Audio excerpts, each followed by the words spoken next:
الحمدللہ الحمدللہ الحمدللہ وکفا والصلاة والسلام علی محمد المصطفى اما بعد فاعوذ باللہ من الشیطان الرجیم بسم اللہ الرحمن الرحیم وَأَتِمُّ الْحَجَّ وَالْعُمْرَةَ لِلَّهِ صدق اللہ مولانا العظیم رب اشرح لی صدری ویسر لی امری واحلل عقدۃ من لسانی یفقہوا قولی مولاي صل وسلم دائما ابدا على حبیبک خیر الخلق كلهم هو الحبیب الذي ترجى شفاعته لكل حول من الاحوال مقتحم فسهل يا إلهي علينا كل صعب بحرمة سيد الأبرار الساهل الصلاة والسلام عليك يا رسول الله الصلاة والسلام عليك يا حبيب الله الصلاة والسلام عليك يا نبي الله وعلى آلك وأصحابك يا نور الله الحمدللہ عز و جل اللہ رب العالمین جل جلالہ عم نوالہ کے فضل و کرم اور اس کی مہربانی سے اور اس کے محبوب دانہ غیوب صلی اللہ علیہ وسلم کے طفیل و صدقے سے اور بحکم سراج السالکین محبوب العارفین پیر طریقت رہبر شریعت حضرت علامہ مولانا صاحبزادہ محمد عبد الشکور صاحب قادری رضوی نقشبندی گھمکولوی دامت برکات عالیہ یہاں پر ہم حج کے مسائل سیکھنے اور سکھانے کے لیے جمع ہوئے ہیں۔ اللہ تبارک و تعالی ہماری حاضری کو اپنی بارگاہ میں قبول فرمائے، جو کچھ ہم کہیں سنیں اسے یاد رکھ کر اس پر عمل کرنے کی اور دوسروں تک پہنچانے کی سعادت عطا فرمائے۔ اللہ کے محبوب دانہ غیوب صلی اللہ علیہ وسلم اسے دعا دیتے ہیں کہ اللہ تبارک و تعالی اس کا چہرہ تر و تازہ رکھے، جو میرے کلام کو سنے، یاد کرے، اس پر عمل کرے اور اسے دوسروں تک پہنچائے۔ اگر ہم شاد و آباد رہنا چاہتے ہیں، دنیا اور آخرت کی کامیابی حاصل کرنا چاہتے ہیں، اپنی قبر کو جنت کا باغ بنانا چاہتے ہیں، سرکار دو عالم علیہ السلام کی شفاعت حاصل کرنا چاہتے ہیں، آب کوثر کے جام پینا چاہتے ہیں، جنت میں بلا حساب و کتاب داخلہ اور جنت الفردوس میں سرکار دو عالم صلی اللہ علیہ وسلم کا پڑھوس حاصل کرنا چاہتے ہیں، تو نیکی کی دعوت کے ذریعے، انفرادی کوشش کے ذریعے سنتوں کا نور مشرق سے لے کر مغرب تک، شمال سے لے کر جنوب تک پہنچائیں۔ لبیک اللہم لبیک لبیک لا شریک لک لبیک ان الحمد والنعمت لک والملک لا شریک لک لبیک اللہم لبیک لبیک لا شریک لک لبیک ان الحمد والنعمت لک والملک لا شریک لک لبیک اللہم لبیک لبیک لا شریک لک لبیک ان الحمد والنعمت لک والملک لا شریک لک۔ محترم حاجیوں اور حجنوں، قرآن مجید فرقان حمید کی ایک آیت کریمہ کا جزء آپ کے سامنے تلاوت کیا ہے۔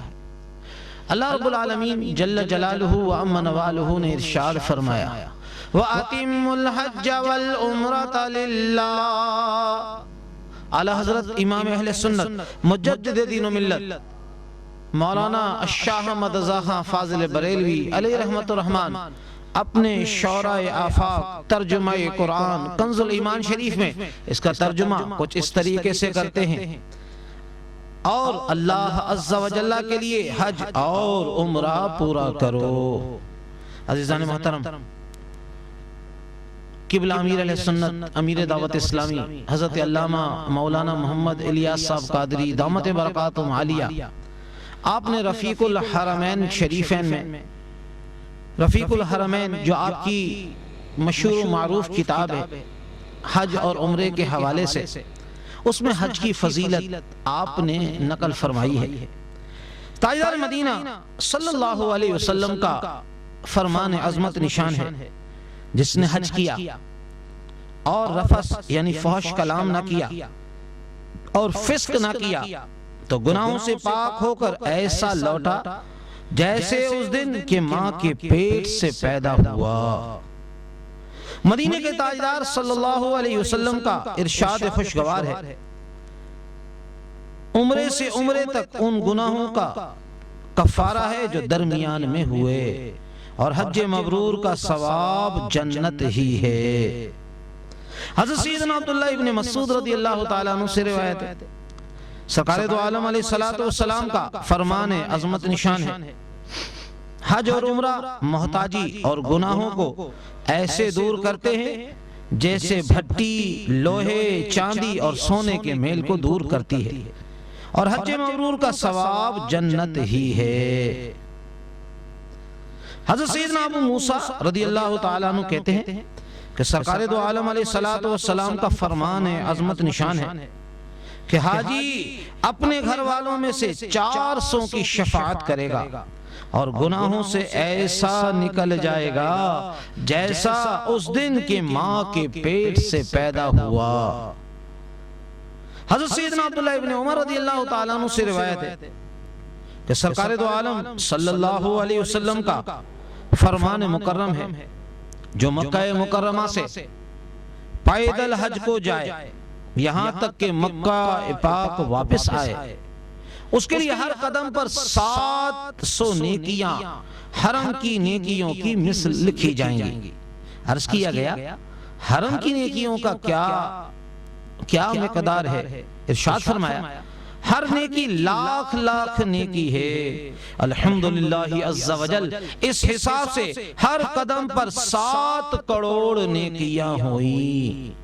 اعلی حضرت امام اہل سنت مجدد دین و ملت مولانا الشاہ احمد رضا خان فاضل بریلوی علیہ رحمت الرحمن انوار البشارت میں پیدل چلنے کی ترغیب دلاتے ہوئے فرماتے ہیں، ہو سکے تو پیادہ مکہ مکرمہ سے منی، عرفات، مزدلفہ جاؤ، جب تک مکہ معظمہ پلٹ کر آؤ گے ہر قدم پر 7 کروڑ نیکیاں لکھی جائیں گی۔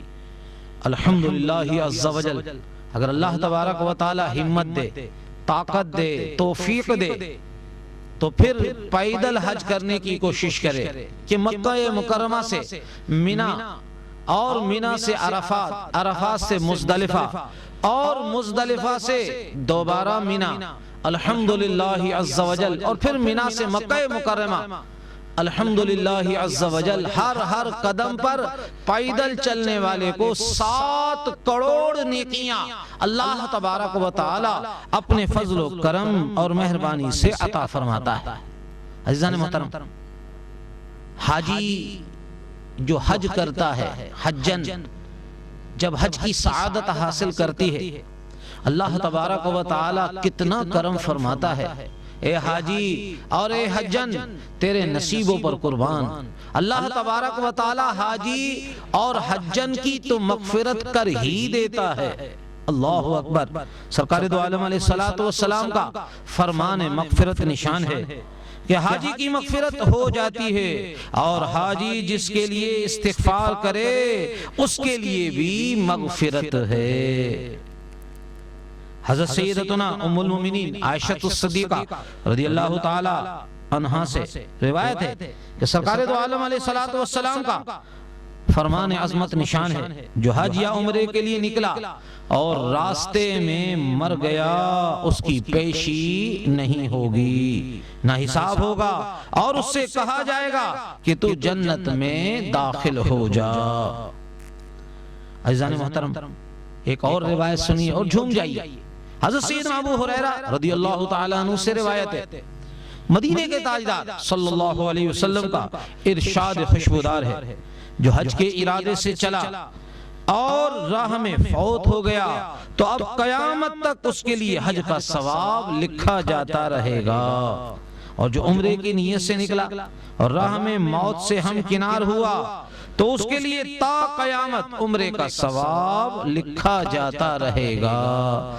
لبیک اللہم لبیک لبیک لا شریک لک لبیک ان الحمد والنعمت لک والملک لا شریک لک لبیک اللہم لبیک لبیک لا شریک لک لبیک ان الحمد والنعمت لک والملک لا شریک لک لبیک اللہم لبیک لبیک لا شریک لک لبیک ان الحمد والنعمت لک والملک لا شریک لک۔ محترم حاجیوں اور حجنوں، آپ نے حج کے فضائل سماعت فرمائے۔ حاجی کے نصیبوں پر قربان، حجن کے نصیبوں پر قربان، اللہ تعالیٰ اس کی تو مغفرت کر ہی دیتا ہے، اور جس کے لیے وہ دعا کرے اللہ تعالیٰ اس کی بھی مغفرت فرما دیتا ہے۔ لیکن جو صاحب استطاعت ہو کر حج نہ کرے، صاحب استطاعت ہو کر اللہ عز و جل کو راضی نہ کرے، اس کے لیے کتنی وعید شدید ہے۔ سرکار دو عالم صلی اللہ علیہ وسلم کا فرمان عبرت نشان ہے، جسے حج کرنے سے نہ ظاہری حاجت کی رکاوٹ ہو، نہ بادشاہ ظالم، نہ کوئی مرض جو روک دے، پھر بغیر حج کے مر گیا تو چاہے یہودی ہو کر مرے یا نصرانی ہو کر۔ یعنی اللہ تبارک و تعالی اور اس کے محبوب دانائے غیوب صلی اللہ علیہ وسلم کو اس بات کی کوئی حاجت نہیں کہ جو صاحب استطاعت ہو کر حج نہ کرے، صاحب استطاعت ہو کر اللہ عز و جل کو راضی نہ کرے، چاہے وہ یہودی ہو کر مرے یا نصرانی ہو کر مرے، اللہ عز و جل اور اس کے محبوب دانائے غیوب صلی اللہ علیہ وسلم کو اس کی کوئی حاجت نہیں۔ عزیزان محترم، ایک حدیث مبارکہ آپ کی خدمت میں عرض کرتا ہوں، اکثر آپ نے سنی ہوگی، طلب العلم فریدۃ علی کل مسلم و مسلمہ، ہر مسلمان مرد عورت پر دین کا اتنا علم حاصل کرنا جو اس کے فرائض کی ادائیگی میں مدد دے سکے، یہ فرض ہے۔ دیکھیں، نماز فرض ہے تو اس کے مسائل سیکھنا یہ بھی فرض ہے، پاکی ناپاکی کے مسائل، وضو کے، غسل کے، تیمم کے، نماز کے فرائض، واجبات، مستحبات، مکروہات، مفسدات، یہ سب سیکھنا اس پر فرض ہے۔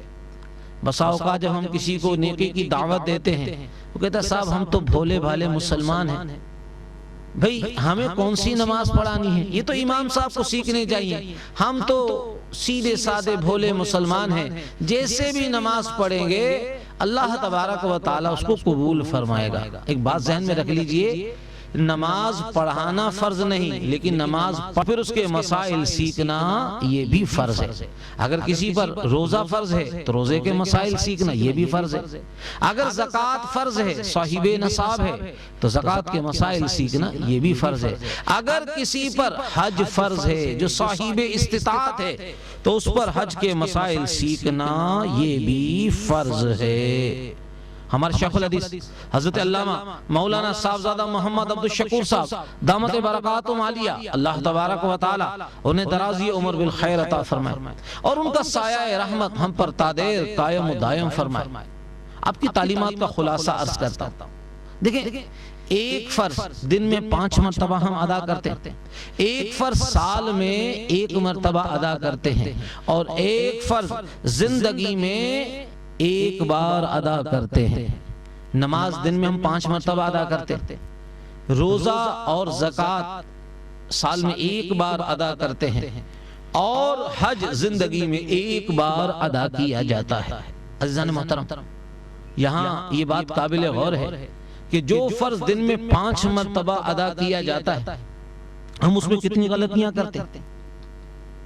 حالانکہ روز اس فرض کو ادا کیا جاتا ہے، پھر جو صاحب نصاب ہیں اور جن پر روزہ فرض ہے، زکوٰۃ فرض ہے، وہ بھی غلطیاں کرتے ہیں۔ تو جو فرض زندگی میں 1 بار فرض ہے اس کی طرف ہماری توجہ بھی نہیں، اس میں ہم سے کتنی غلطیاں ہوں گی۔ تو عزیزان محترم، آج کی اس نشست میں حج کے مسائل اور عمرے کے مسائل سیکھنے کے لیے ہم جمع ہوئے ہیں۔ اللہ عز و جل ہماری امداد فرمائے۔ اگر کوئی بات سمجھ میں نہ آئے تو علماء کرام و مفتیان عظام سے رجوع کیا جائے، اور ہمارا سیل نمبر بھی یاد رکھ لیجئے 030135375473 030135375473۔ الحمدللہ عز و جل اگر ہم سیکھنے کی کوشش کریں گے اللہ تبارک و تعالی ہماری ضرور امداد فرمائے گا۔ لبیک اللہم لبیک لبیک لا شریک لک لبیک ان الحمد والنعمت لک والملک لا شریک لک لبیک اللہم لبیک لبیک لا شریک لک لبیک ان الحمد والنعمت لک والملک لا شریک لک۔ محترم حاجیوں اور حجن صاحبہ، حج کی 3 قسمیں ہیں: حج افراد، حج تمتع اور حج قران۔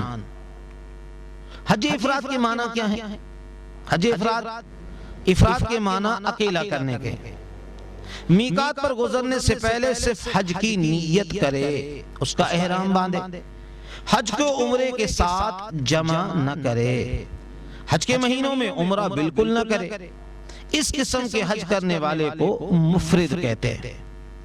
غیر آفاقی یعنی اہل مکہ اور اہل حل، میقات اور حدود حرم کے درمیان رہنے والے لوگ جیسے جدہ میں مقیم لوگ ہیں، ان کے لیے حج افراد ہے، تمتع اور قران نہیں۔ نمبر 2، حج تمتع۔ تمتع کے لفظی معنی نفع اٹھانے کے ہیں۔ حج کے ساتھ عمرے کو اس طرح جمع کرے کہ حج کے مہینوں میں میقات پر گزرنے سے پہلے صرف عمرے کا احرام باندھے، عمرے کی ادائیگی سے فارغ ہو کر حلق یا تقصیر کے بعد احرام اتار دے اور وطن واپس نہ آئے، پھر 8 ذی الحجہ کو حج کا احرام باندھ کر حج کے افعال ادا کرے۔ ایسا کرنے والے کو متمتع کہتے ہیں۔ یہ بھی صرف آفاقی کے لیے ہے۔ پاکستان و دیگر ممالک سے اکثر حاجی صاحبان اور حجن صاحبہ حج تمتع کرتے ہیں۔ اہل مکہ اور اہل حل تمتع نہیں کر سکتے، اگر کریں گے تو گناہگار ہوں گے، دم واجب ہوگا۔ نمبر 3، حج قران۔ قران کے لفظی معنی 2 چیزوں کے ملانے کے ہیں۔ حج کے ساتھ عمرے کو بھی اول ہی سے جمع کرے، یعنی عمرے اور حج کا دونوں کا بیک وقت ملا کر احرام باندھے۔ ایسا حج کرنے والے کو قارن کہتے ہیں۔ اس کو عمرے کے طواف اور سعی سے فارغ ہونے کے بعد حالت احرام میں رہنا پڑے گا۔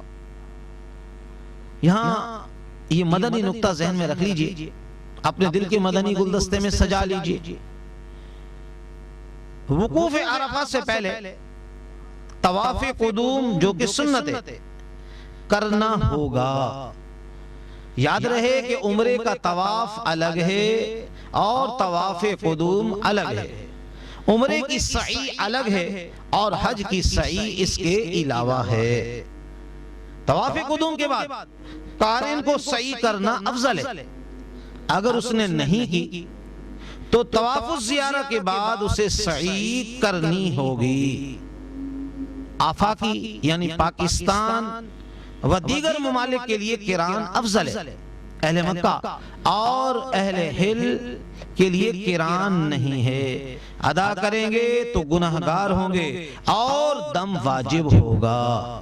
یہاں یہ مسئلہ بھی ذہن میں رکھ لیجئے کہ اگر کسی نے حج تمتع کیا تو حج تمتع میں عمرہ کرنے کے بعد احرام کی پابندیوں سے وہ آزاد ہوگا، اور 8 تاریخ کو وہ دوبارہ نئے سرے سے حج کا احرام، جبکہ حج قران کرنے والا عمرہ اور حج دونوں کا احرام بیک وقت باندھے گا۔ لہٰذا تمتع کرنے والے سے اگر غلطی ہوئی تو اسے ایک دم دینا پڑے گا، لیکن اگر حج قران کرنے والے سے اگر کوئی غلطی ہوئی تو اسے 2 دم دینے پڑیں گے۔ لبیک اللہم لبیک لبیک لا شریک لک لبیک ان الحمد والنعمت لک والملک لا شریک لک لبیک اللہم لبیک لبیک لا شریک لک لبیک ان الحمد والنعمت لک والملک لا شریک لک۔ محترم حاجیوں اور حجن صاحبہ، احرام کے کیا معنی ہے؟ احرام کے لفظی معنی ہے بے حرمتی نہ کرنا، یعنی اپنے اوپر کسی چیز کا حرام کر لینا۔ اس کا شرعی معنی یہ ہے کہ جو چیزیں احرام سے پہلے حلال تھی اور مباح تھی، مثلا سلے ہوئے کپڑے پہننا، خوشبو لگانا، حجامت بنوانا وغیرہ، یہ جائز تھا۔ نیت اور تلبیہ کے ساتھ احرام باندھ لینے کے بعد وہ ممنوع اور حرام کر دینا۔ عزیزان محترم، مردوں کے لیے احرام، ان 2 چادروں کو بھی احرام کہتے ہیں جو حاجی احرام کی حالت میں استعمال کرتا ہے۔ اچھا، بذات یہ 2 چادر یہ خود احرام نہیں ہے، بلکہ احرام کی چادریں ہیں۔ اگر خدا نہ خواستہ یہ چادریں گندی ہو جائیں، احتلام ہو جائے، میلی ہو جائے، تو کتنی بار بھی اس کو بدل سکتے ہیں۔ ان چادروں کو بدلنے یا اتارنے سے آدمی احرام سے نہیں نکلتا، بلکہ جب تک عمرہ یا حج کے سارے ارکان جب وہ ادا کرے گا اور حلق یا تقصیر کرائے گا، پھر وہ احرام کی پابندیوں سے آزاد ہوگا۔ محترم حاجیوں اور حجن صاحبہ، عورت کا احرام ہمارے عوام میں یہ مشہور ہے کہ صاحب یہ عورتوں کا احرام ایک سفید چادر، حالانکہ ایسا نہیں ہے۔ اسلامی بہنیں حسب معمول سلے ہوئے کپڑے پہنے، دستانے اور موزے بھی پہن سکتی ہیں، وہ سر بھی ڈھانپیں، مگر چہرے پر چادر نہیں اوڑھ سکتی۔ غیر مردوں سے چہرہ چھپانے کے لیے ہاتھ کا پنکھا یا کوئی کتاب وغیرہ ضرورتاً آڑ کر لیں۔ عزیزان محترم، الحمدللہ عز و جل احرام کے متعلق ہم نے سیکھا۔ اب واجبات احرام کیا ہے؟ احرام کے واجب کیا ہے؟ مردوں کے لیے سلے ہوئے کپڑے اتار دینا، یعنی شروع سے آخر تک نہ پہننا۔ نمبر 2، دوسرا واجب یہ ہے کہ میقات سے احرام باندھنا، یعنی جو حدود میقات ہے اس کو جب ہم اس سے گزریں گے تو احرام کے ساتھ گزریں گے، بغیر احرام کے گزریں گے تو دم دینا پڑے گا۔ احرام گھر سے چلتے وقت بھی باندھ سکتے ہیں، لیکن ہر حال میں میقات سے احرام کے ساتھ گزرنا یہ واجب ہے۔ نمبر 3، ممنوعات احرام سے بچنا، جو چیزیں احرام کی حالت میں منع ہیں ان چیزوں سے اپنے آپ کو روکنا یہ بھی ضروری ہے۔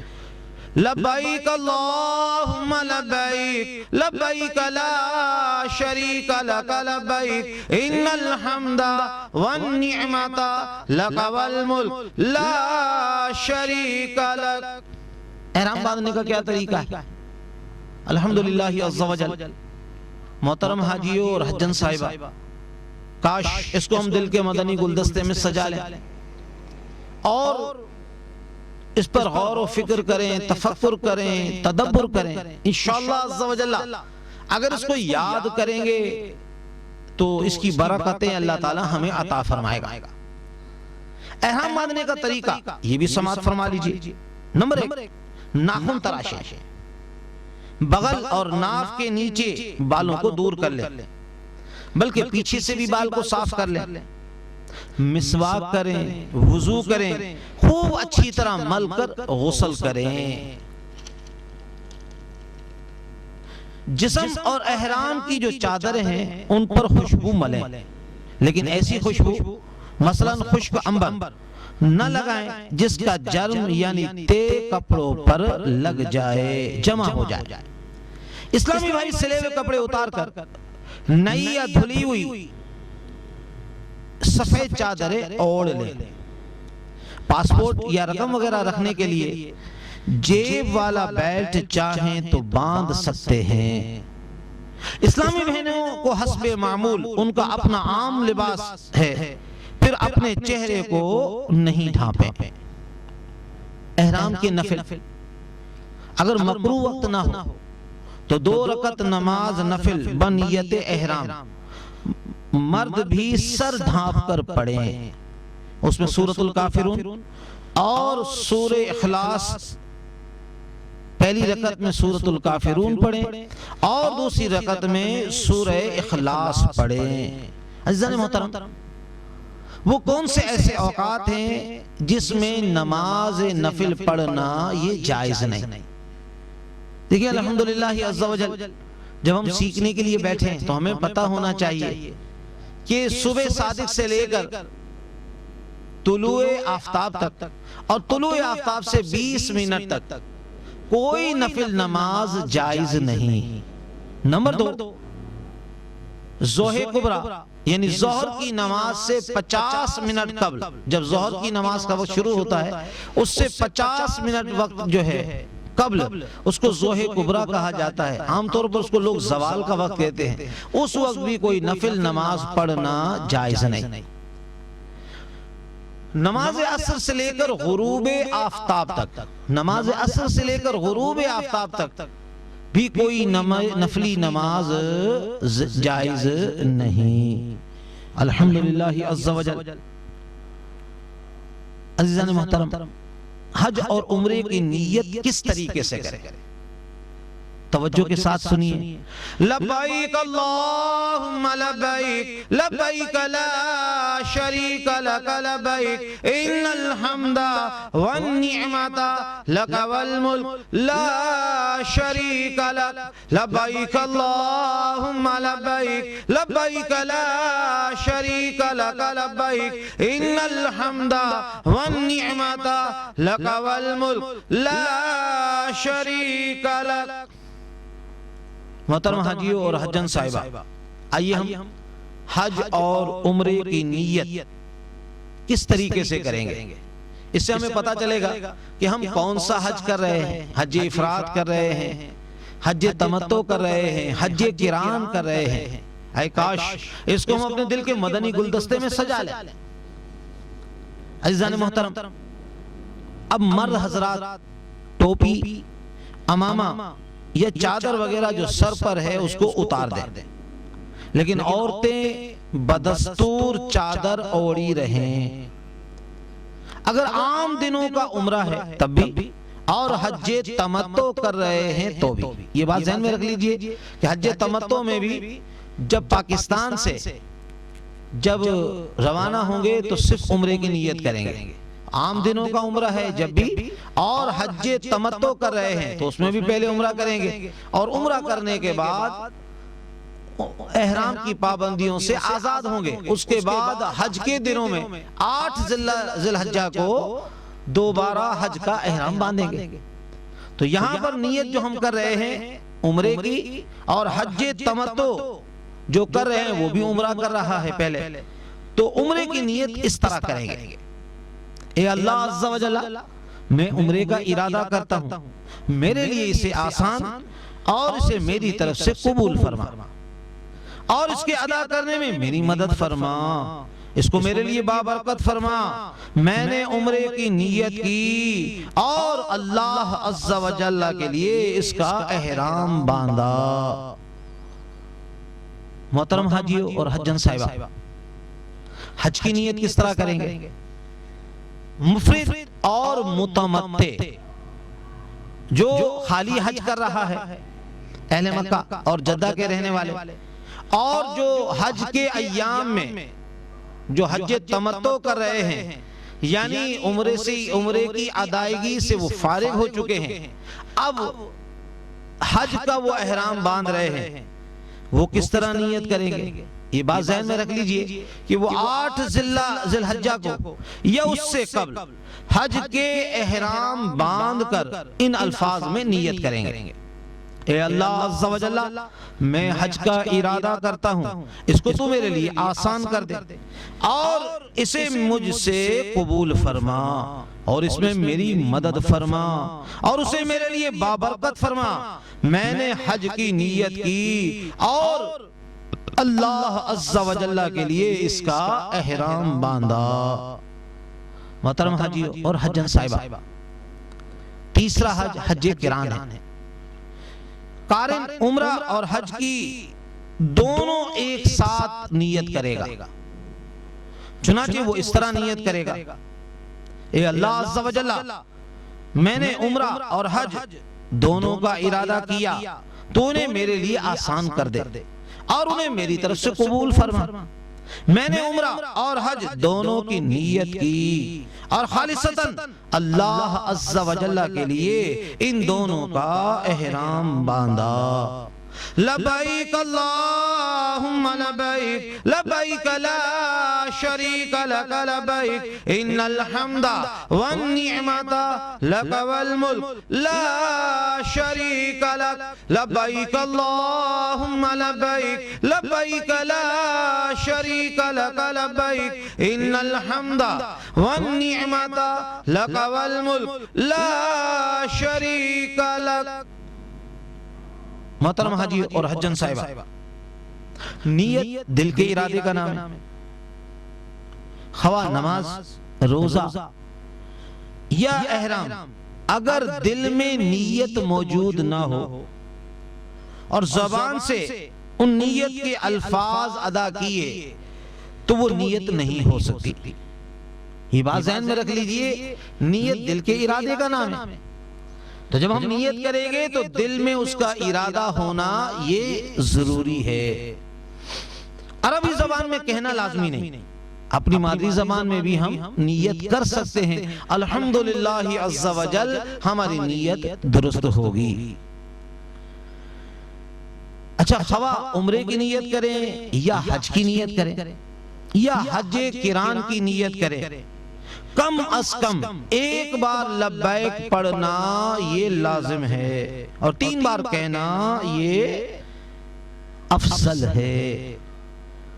تو ایک بات ذہن میں رکھ لیجئے، جس نے عمرے کا یا حج کا احرام باندھا اور اس نے لبیک نہیں کہی تو اس پر جزا لازم ہو جائے گی، لہذا اسے جب احرام پہنے، چاہے عمرے کا ہو، حج کا ہو یا حج اور عمرے دونوں کا احرام باندھے، تو کم از کم ایک بار لبیک کہنا یا اس قسم کے دوسرے الفاظ کہنا، اللہ کی حمد و ثنا کہنا، یہ اس کے لیے ضروری ہے۔ اگر اس نے نہیں کہا، نہ اللہ کی حمد و ثنا کی، نہ لبیک کہی، تو اس پر جزا لازم ہو جائے گی، یعنی اسے دم وغیرہ دینا پڑے گا۔ لبیک اللہم لبیک، لبیک لا شریک لک لبیک، ان الحمد والنعمت لک والملک لا شریک لک۔ یہاں پر محترم حاجی اور حجن صاحبہ، لبیک سے فارغ ہو کر دعا مانگنا یہ بھی سنت ہے۔ اللہ تبارک و تعالیٰ کی خوشنودی اور جنت کا سوال اور جہنم سے پناہ مانگتے تھے ہمارے پیارے آقا و مولا مکی مدنی مصطفیٰ صلی اللہ علیہ وسلم۔ اللہ تبارک و تعالیٰ ان سے راضی تھا، اللہ تبارک و تعالیٰ ان سے راضی تھا، جس کی خاطر رب مصطفیٰ عز و جل و صلی اللہ علیہ وسلم نے کائنات بنائی۔ اللہ اکبر۔ وہ ہماری تربیت کے لیے اللہ تبارک و تعالیٰ کی خوشنودی، جنت کا سوال اور جہنم سے پناہ مانگتے تھے۔ ایک روایت میں آتا ہے، جب حاجی یا حجن لبیک کہتا ہے یا کہتی ہے، اس کو خوشخبری سنائی جاتی ہے۔ عرض کیا گیا جنت کی خوشخبری؟ ارشاد فرمایا ہاں۔ عزیزان محترم، جب حاجی لبیک کا ورد کر کے دونوں جہانوں کی برکتیں حاصل کرنے میں کامیاب رہتا ہے۔ صلو علی الحبیب صلی اللہ علی محمد وعلی آلہ وصحابہ وبارک وسلم۔ توبوا الی اللہ استغفر اللہ۔ صلو علی الحبیب صلی اللہ علی محمد وعلی آلہ وصحابہ وبارک وسلم۔ محترم حاجی اور حجن صاحبہ، احرام کی حالت میں یہ باتیں حرام ہیں۔ اگر کوئی ان باتوں کا ارتکاب کرے گا تو اس پر دم لازم آ جائے گا، اسے سزا کے طور پر اسے کچھ دینا پڑے گا۔ نمبر 1، اسلامی بھائی کو سلائی کیا ہوا کپڑا پہننا، سر پر ٹوپی اوڑھنا، امامہ یا رومال وغیرہ باندھنا، مرد کا سر پر کپڑے کی گٹھڑی اٹھانا، اسلامی بھائی رہیں اور انہیں سر پر کپڑے کی گٹھڑی اٹھانا بھی منع نہیں۔ مرد کا دستانے پہننا، ہاں اسلامی بہنوں کو منع نہیں۔ اسلامی بھائی اپنے ایسے موزے یا جوتے پہن نہیں سکتے جو وسط قدم یعنی قدم کے بیچ کا ابھار چھپائیں۔ جسم، لباس یا بالوں میں خوشبو لگانا، خالص خوشبو مثلا الائچی، لونگ، دار چینی، زعفران، جاوتری کھانا یا آنچل میں باندھنا، اگر کسی کھانے یا سالن وغیرہ میں ڈال کر پکائی گئی ہوں، اب چائے خوشبو بھی دے رہی ہوں تو بھی کھانے میں کوئی حرج نہیں۔ الائچی یا لونگ پان میں ڈال کر ہرگز نہ کھائیں۔ جمع کرنا یا شہوت کے ساتھ عورت سے بوس و کنار اور بدن مس کرنا، بے حیائی کی باتیں کرنا، اور یہ کام ویسے بھی حرام تھے لیکن احرام کی حالت میں اور زیادہ سخت حرام ہو گئے۔ مثلا جھوٹ، غیبت، بدنگاہی، بد کلامی، کسی سے لڑائی جھگڑا، یہ اور بھی سخت حرام ہو گئے۔ جنگل کا شکار کرنا یا کسی طرح بھی اس پر معاون ہونا، اس کا گوشت یا انڈا وغیرہ خریدنا یا بیچنا یا کھانا، اپنا یا دوسرے کا ناخن کترنا یا دوسرے سے اپنا ناخن کترانا، سر پر داڑھی کے بال کاٹنا، بگلے بنانا، زیر ناف لینا، بلکہ سر سے پاؤں تک کہیں سے بھی کوئی بال جدا نہ کرنا، زیتون یا تل کا تیل چاہے خوشبو ہو بے خوشبو ہو بالوں یا جسم پر لگانا، وسمہ یا مہندی کا خضاب لگانا، کسی کا سر مونڈنا خواہ وہ احرام میں ہو یا نہ ہو۔ یہاں یہ مسئلہ ذہن میں رکھ لیجئے کہ جب احرام سے پابندی کا وقت، آزاد ہونے کا وقت آ گیا، یعنی حج کی عمرے کی سعی سے فارغ ہو گئے یا حج کی سعی سے فارغ ہو گئے یا حج کے دنوں میں قربانی سے فارغ ہو گئے، تو اب حلق یا تقصیر کرانے کا وقت آ گیا تو محرم اپنا بھی اور دوسرے کا بھی سر مونڈ سکتا ہے اور اس کے بھی بال کاٹ سکتا ہے۔ جو مارنا، پھینکنا، کسی کو مارنے کے لیے اشارہ کرنا، کپڑا اس کے مارنے کے لیے دھونا یا دھوپ میں ڈالنا، بالوں میں جو مارنے کے لیے کسی قسم کی دوا وغیرہ استعمال کرنا، غرض یہ کہ کسی طرح اس کے ہلاک پر باعث ہونا۔ آپ نے اتنی ساری باتیں سنی، یہ 16 باتیں ہیں جو احرام کی حالت میں ناجائز ہیں اور حاجی اور حجن کو ان باتوں سے بچنا چاہیے۔ لبیک اللہم لبیک لبیک لا شریک لک لبیک ان الحمد والنعمت لک والملک لا شریک لک۔ محترم حاجی اور حجن صاحبہ، یہ باتیں احرام میں جائز ہیں۔ پہلے ہم نے سنا کہ وہ باتیں جو احرام کی حالت میں ناجائز ہیں، اب وہ باتیں کا بیان ہے کہ جو باتیں احرام کی حالت میں جائز ہیں، اگر وہ کرے گا تو اس کے کسی معاملے پر کوئی فرق نہیں آئے گا۔ نمبر 1، مسواک کرنا، انگوٹھی پہننا، بے خوشبو کا سرما استعمال کرنا، بے میل چھڑائے غسل کرنا، کپڑے دھونا مگر جو مارنے کی غرض سے حرام، سر پر اور بدن پر اس طرح آہستہ سے کھجانا کہ بال بالکل نہ ٹوٹیں، چھتری لگانا یا کسی چیز کے سائے میں بیٹھنا، چادر کے آنچلوں کو تہبند میں کھرسنا، داڑھ اکھیڑنا، ٹوٹے ہوئے ناخن کو جدا کرنا، پھنسی توڑ دینا، آنکھ میں جو بال نکلے اسے جدا کر دینا، ختنہ کرنا، چپکلی، چوہا، گرگٹ، سانپ، بچھو، مچھر، مکھی وغیرہ خبیث اور موذی جانوروں کو ہلاک کر دینا، سر پر منہ کے علاوہ کسی اور جگہ زخم پر پٹی باندھنا، سر پر گال کے نیچے تکیہ رکھنا، کان کپڑے سے چھپانا، سر پر ناک پر اپنا یا دوسرے کا ہاتھ رکھنا، کپڑا یا رومال نہیں رکھ سکتے، تھوڑی سی نیچے داڑھی پر کپڑا آنا، سر پر غلے کی بوری اٹھانا ناجائز، مگر سر پر کپڑے کی گٹھڑی اٹھانا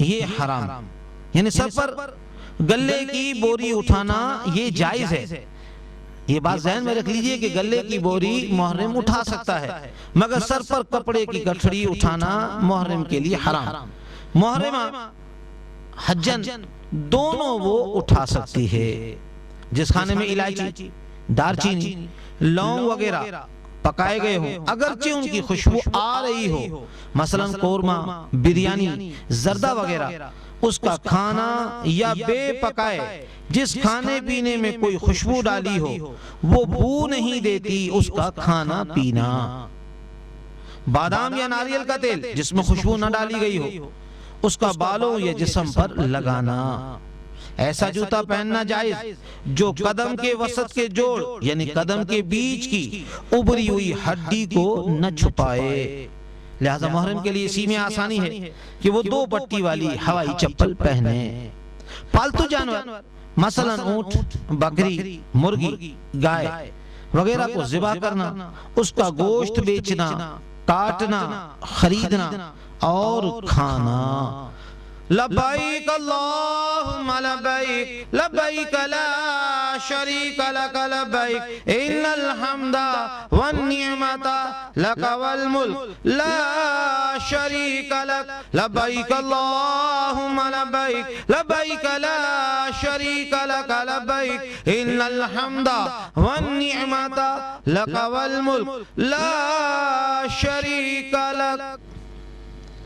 محترم حاجیوں اور حجن صاحبہ، الحمدللہ عز و جل ہم نے احرام کی حالت میں جو باتیں ناجائز تھی ان کو بھی سنا اور سیکھا، اور وہ باتیں جو احرام کی حالت میں جائز ہیں ان کو بھی ہم نے سیکھا، الحمدللہ عز و جل۔ یہ ساری کی ساری باتیں امیر اہل سنت، امیر دعوت اسلامی حضرت علامہ مولانا محمد الیاس صاحب قادری دامت برکاتہم عالیہ کی مشہور و معروف کتاب رفیق الحرمین میں یہ ساری باتیں موجود ہیں، ہو سکے تو اس کو یاد کر لیں تاکہ حج کی صحیح درستگی ہو سکے اور اللہ تبارک و تعالی ہمیں اپنی خوشنودی عطا فرما دے۔ محترم حاجیوں اور حجن صاحبہ، ایک اہم سوال کہ ہوائی جہاز والے احرام کی نیت کب کریں؟ دیکھیں، کراچی تا جدہ 4 گھنٹے کا سفر ہے، کراچی والے تو گھر سے غسل کر کے احرام کی 2 چادریں پہن لیں اور اسلامی بہن بھی احرام پہن لیں، احرام کے نوافل بھی ادا کر لیں، لیکن عمرہ یا حج کی نیت جب کریں جب ہوائی جہاز فضا میں بلند ہو جائے۔ یہ مسئلہ ذہن میں رکھ لیجئے کہ جب ہوائی جہاز فضا میں بلند ہو اس وقت عمرہ یا حج کی نیت کریں۔ اب عمرے کے متعلق اور حج کے متعلق ہم سیکھتے ہیں۔ دیکھیں، اگر کوئی ہم سے پوچھے کہ عمرے کے اندر کتنے فرائض ہیں اور کتنے واجبات ہیں، حج کے اندر کتنے فرائض ہیں اور حج میں کتنے واجبات ہیں، تو الحمدللہ عز و جل اگر ہم اس کو یاد کر لیں گے تو اس کی برکتیں اللہ تعالی ہمیں عطا فرمائے گا۔ دیکھیے فرض ہر حال میں فرض ہے، اگر فرض رہ گیا تو وہ چیز ادا ہی نہیں ہوگی، اور واجب رہ گیا تو واجب رہ جانے کی صورت میں ہمیں دم دینا پڑے گا، اور ایک دم کا مطلب ہے پاکستانی 10,000 روپے۔ بسا اوقات حاجی صاحبان اور حجن صاحبہ یہ کہتے ہوئے نظر آتے ہیں کہ اللہ تعالیٰ بڑا غفور الرحیم ہے، وہ ہماری غلطی کو معاف کر دے، کہ اسی غفور الرحیم نے تو حکم دیا ہے۔ سرکار دو عالم علیہ السلام کی شریعت کا یہی حکم ہے، شریعت مصطفیٰ صلی اللہ علیہ وسلم کا یہی ہے طریقہ کہ اگر واجب چھوٹ جائے تو اب اسے دم دینا پڑے گا، اور جتنی غلطیاں کرے گا، جتنے واجب چھوٹیں گے اتنے اسے دم دینا پڑیں گے۔ لہٰذا محترم حاجی اور حجن صاحبہ، ہم اس کو اچھے طریقے سے یاد کر لیں تاکہ نہ کوئی ہمارا فرض چھوٹے، نہ کوئی واجب چھوٹے، بلکہ ہماری کوئی سنت بھی نہ چھوٹے۔ عمرے میں کتنے فرائض ہیں اور کتنے واجبات ہیں؟ دیکھیں عمرے کے 2 فرض ہیں اور 2 ہی واجب ہیں۔ عمرے کے 2 فرض اور 2 واجب ہیں۔ 2 فرض کون کون سے ہیں؟ ایک احرام، نمبر 2 طواف۔ یہ عمرے کے فرض ہیں۔ تو احرام نیت اور تلبیہ پڑھنے سے منعقد ہوتا ہے، یعنی مرد اگر 2 بے سلی ہوئی چادریں پہنے اور تلبیہ پڑھ لے، لبیک اللہم لبیک لبیک لا شریک لک لبیک ان الحمد والنعمت لک والملک لا شریک لک، تو الحمدللہ عز و جل اس نے احرام پہن لیا، نیت بھی کر لی اور تلبیہ بھی پڑھ لیا، اس کا احرام منعقد ہو گیا۔ اب وہ محرم اور حجن جو ہے وہ محرمہ ہو گئی۔ نمبر 2 طواف کرنا۔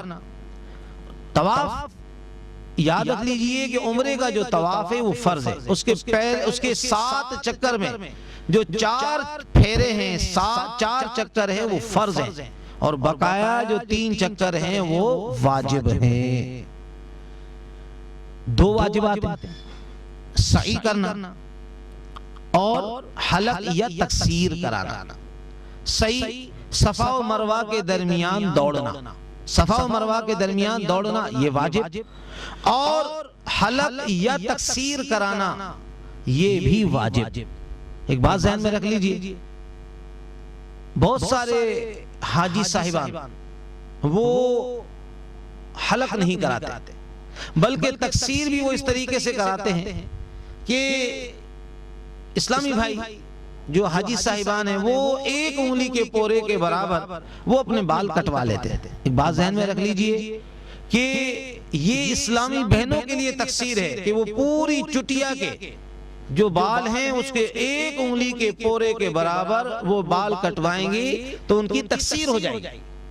لیکن ایک بات ذہن میں رکھ لیجئے، اسلامی بھائیوں کے لیے ایسا نہیں ہے، ان کے لیے پورے سر کے 1/4 بال کی 1 انگلی کے پورے کے برابر تقصیر کرانا پڑے گی یا پھر حلق کرانا پڑے گا۔ اگر انہوں نے صرف 1 انگلی کے پورے کے برابر اگر کسی جگہ سے بال کٹوائے تو وہ احرام کی پابندیوں سے آزاد نہیں ہوں گے۔ الحمدللہ عز و جل، آپ نے سنا کہ عمرے میں کتنے فرض ہیں؟ 2، ایک احرام، نمبر 2 طواف، اور کتنے واجبات ہیں؟ 2۔ نمبر 1 سعی کرنا یعنی صفا و مروہ کے درمیان دوڑنا، اور نمبر 2 حلق یا تقصیر کرانا۔ حلق کا معنی ہے اپنے آپ کو اپنا سر منڈوانا، یعنی اسلامی بھائی سر منڈوائے، اسلامی بہنوں کا سر منڈوانا یہ حرام۔ اسلامی بہنیں حجن صاحبہ کیا کریں گی؟ تقصیر کرائیں گی، یعنی پوری چٹیا کے بال کو 1 انگلی کے پورے کے برابر وہ کاٹیں گی۔ لبیک اللہم لبیک لبیک لا شریک لک لبیک ان الحمد والنعمت لک والملک لا شریک شریک لک لبیک اللہم لبیک لبیک لا شریک لک لبیک ان الحمد والنعمت لک والملک لا شریک لک۔ محترم حاجی اور حجن صاحبہ، اب حج کے متعلق بھی سیکھ لیجیے۔ حج کے کتنے فرض ہیں؟ 3۔ حج کے کتنے فرض ہیں؟ 3، اور اس کے 7 واجبات ہیں۔ نمبر 1، جو 3 فرض ہیں حج کے، ذہن میں رکھ لیجئے کہ حج کے 3 فرض ہیں۔ نمبر 1 احرام۔ احرام نیت اور تلبیہ سے منعقد ہو جاتا ہے، یعنی کسی نے نیت کی، احرام کی 2 چادریں پہنی، نمبر 1، اور اس کے بعد نیت کی، اور نیت کرنے کے بعد اس نے تلبیہ پڑھ لیا، لبیک پڑھ لی، تو الحمدللہ عز و جل وہ محرم ہو جائے گا، اور یہ حج کا پہلا فرض ہے، یعنی بغیر احرام کے حج نہیں ہو سکتا۔ نمبر 2 وقوف عرفات، یہ حج کا رکن اعظم ہے۔ 9 ذی الحجہ تا 10 تاریخ کی 10 ذی الحجہ کی صبح صادق تک، 10 ذی الحجہ کی صبح صادق تک ایک لمحہ بھی کوئی شخص بحالت احرام وہاں پر عرفات کے میدان میں گزر گیا، الحمدللہ عز و جل وہ حاجی ہو گیا۔ تو 9 تاریخ کو زوال کے بعد 10 تاریخ کی صبح صادق تک بحالت احرام اگر ایک لمحہ بھی اگر وہ عرفات کے میدان میں رک گیا، گزر گیا وہاں سے، الحمدللہ وہ حاجی ہو گیا۔ تو حج کا دوسرا فرض کیا ہے؟ وقوف عرفات۔ حج کا تیسرا فرض ہے طواف الزیارہ، جسے طواف النساء بھی کہا جاتا ہے، طواف افاضہ بھی کہا جاتا ہے۔ یہ 10، 11 اور 12 ذی الحجہ کو کیا جاتا ہے۔ ہاں اسلامی بہنوں کے لیے اس میں آسانی ہے کہ اسلامی بہنیں جو ہے، اسلامی بہنیں اگر ان کے ایام مخصوص اگر آ گئے تو ان کے لیے اتنی اجازت ہے کہ وہ 12 تاریخ کے بعد بھی طواف الزیارہ کر سکتی ہیں، ان پر کوئی جرمانہ نہیں۔ لیکن اسلامی بھائی حاجی صاحب کے لیے اگر اس نے 10، 11 اور 12، اگر 12 تاریخ کی غروب آفتاب سے پہلے اگر اس نے طواف الزیارہ نہیں کیا، چونکہ یہ بھی فرض ہے، تو اس کو بھی کیا کرنا پڑے گا؟ دم دینا پڑے گا۔ عزیزان محترم، حج کے واجبات وہ بھی سماعت فرما لیجئے۔ نمبر 1، عرفات کے میدان میں سے 9 تاریخ کو غروب آفتاب کے بعد نکلنا۔ اگر جو حاجی صاحبان غروب آفتاب سے پہلے نکل گئے، پہلا واجب ہے کہ عرفات کے میدان میں غروب آفتاب کے بعد نکلنا۔ اگر جو غروب آفتاب سے پہلے ہی نکل گیا، مزدلفہ کی طرف روانہ ہو گیا، منی شریف کو اس نے عرفات کو اس نے چھوڑ دیا، تو اس پر دم لازم آ جائے گا۔ نمبر 2 وقوف مزدلفہ، یعنی مزدلفہ میں ٹھہرنا، صبح صادق سے لے کر طلوع آفتاب تک اگر ایک لمحہ بھی اگر کوئی ٹھہر گیا، اس کا واجب ادا ہو جائے گا۔ نمبر 3 صفا اور مروہ، صفا اور مروہ کے درمیان سعی کرنا۔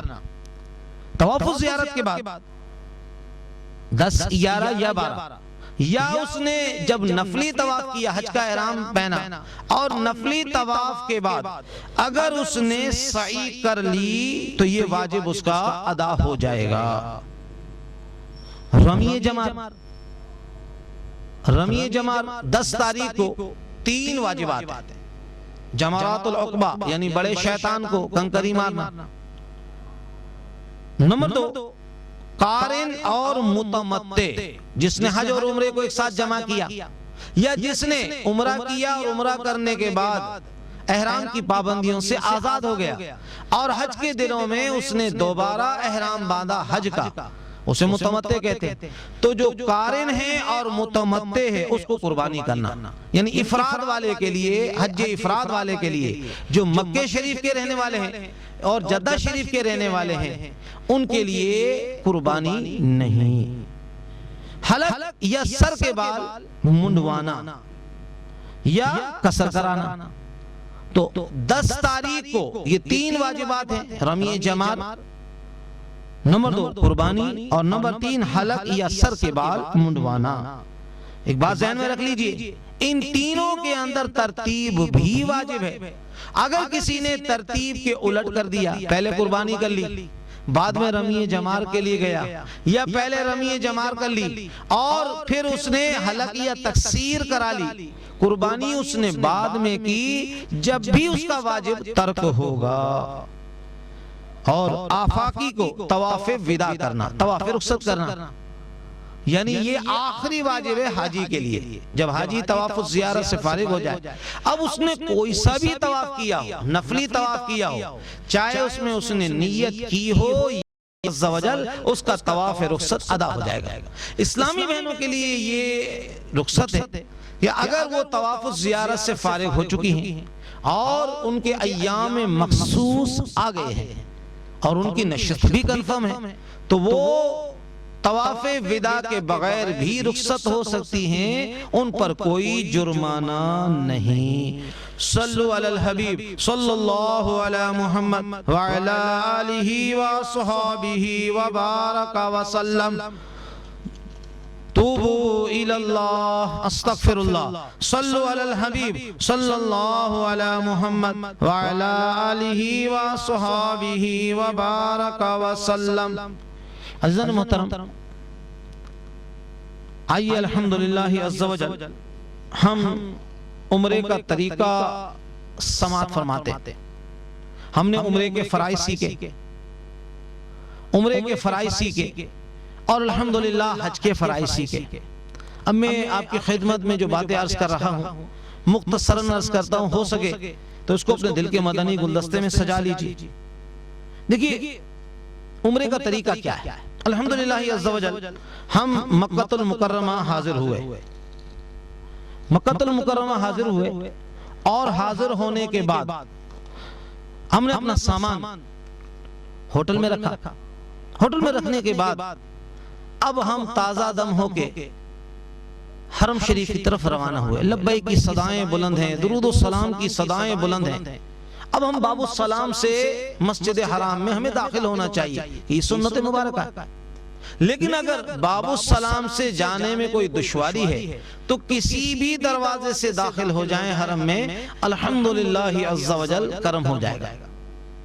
جیسے ہی کعبے پر، بیت اللہ پر ہماری نگاہ پڑے، جیسے ہم حرم شریف میں داخل ہوں گے تو مسجد میں داخل ہو رہے ہیں، دائیں قدم داخل کریں، مسجد میں داخل ہونے کی دعا پڑھیں، اللہم افتح لی ابواب رحمتک۔ اس کے بعد اعتکاف کی نیت کر لیں، نویت سنت الاعتکاف، کہ حرم کی ایک نیکی 1,00,000 نیکی کے برابر ہے۔ جب بیت اللہ شریف پر نگاہ پڑے تو روایتوں میں آتا ہے کہ جب بیت اللہ پر پہلی نگاہ پڑتی ہے اور جو دعا مانگی جاتی ہے، اللہ تبارک و تعالی اس دعا کو قبول فرماتا ہے۔ ہم نے اپنے شیخ الحدیث حضرت علامہ مولانا صاحبزادہ محمد عبد الشکور صاحب دامت برکاتہم عالیہ آپ کی خدمت میں عرض کیا، حضور کیا دعا مانگے؟ ہزاروں دعائیں ہیں، ماں باپ نے، بہن بھائیوں نے، دوست احباب نے، سب نے دعاؤں کے لیے کہا ہے، کس کس کے لیے دعا مانگے؟ آپ نے دعا کا طریقہ سمجھا دیا۔ دیکھیے بادشاہوں کا کلام کلام کا بادشاہ ہوتا ہے، آپ زمانے کے ولی ہیں، آپ نے دعا کا طریقہ سکھا دیا۔ آپ نے فرمایا کہ جب کعبے پر پہلی نگاہ پڑے تو 3 مرتبہ لا الہ الا اللہ واللہ اکبر 3 مرتبہ پڑھے، پھر درود پاک پڑھے، اس کے بعد یہ دعا مانگے کہ مالک و مولا میں جو جو دعائیں مانگوں، جب جب تیری بارگاہ میں دعا کروں، مالک و مولا اس دعا کو قبول کر لینا۔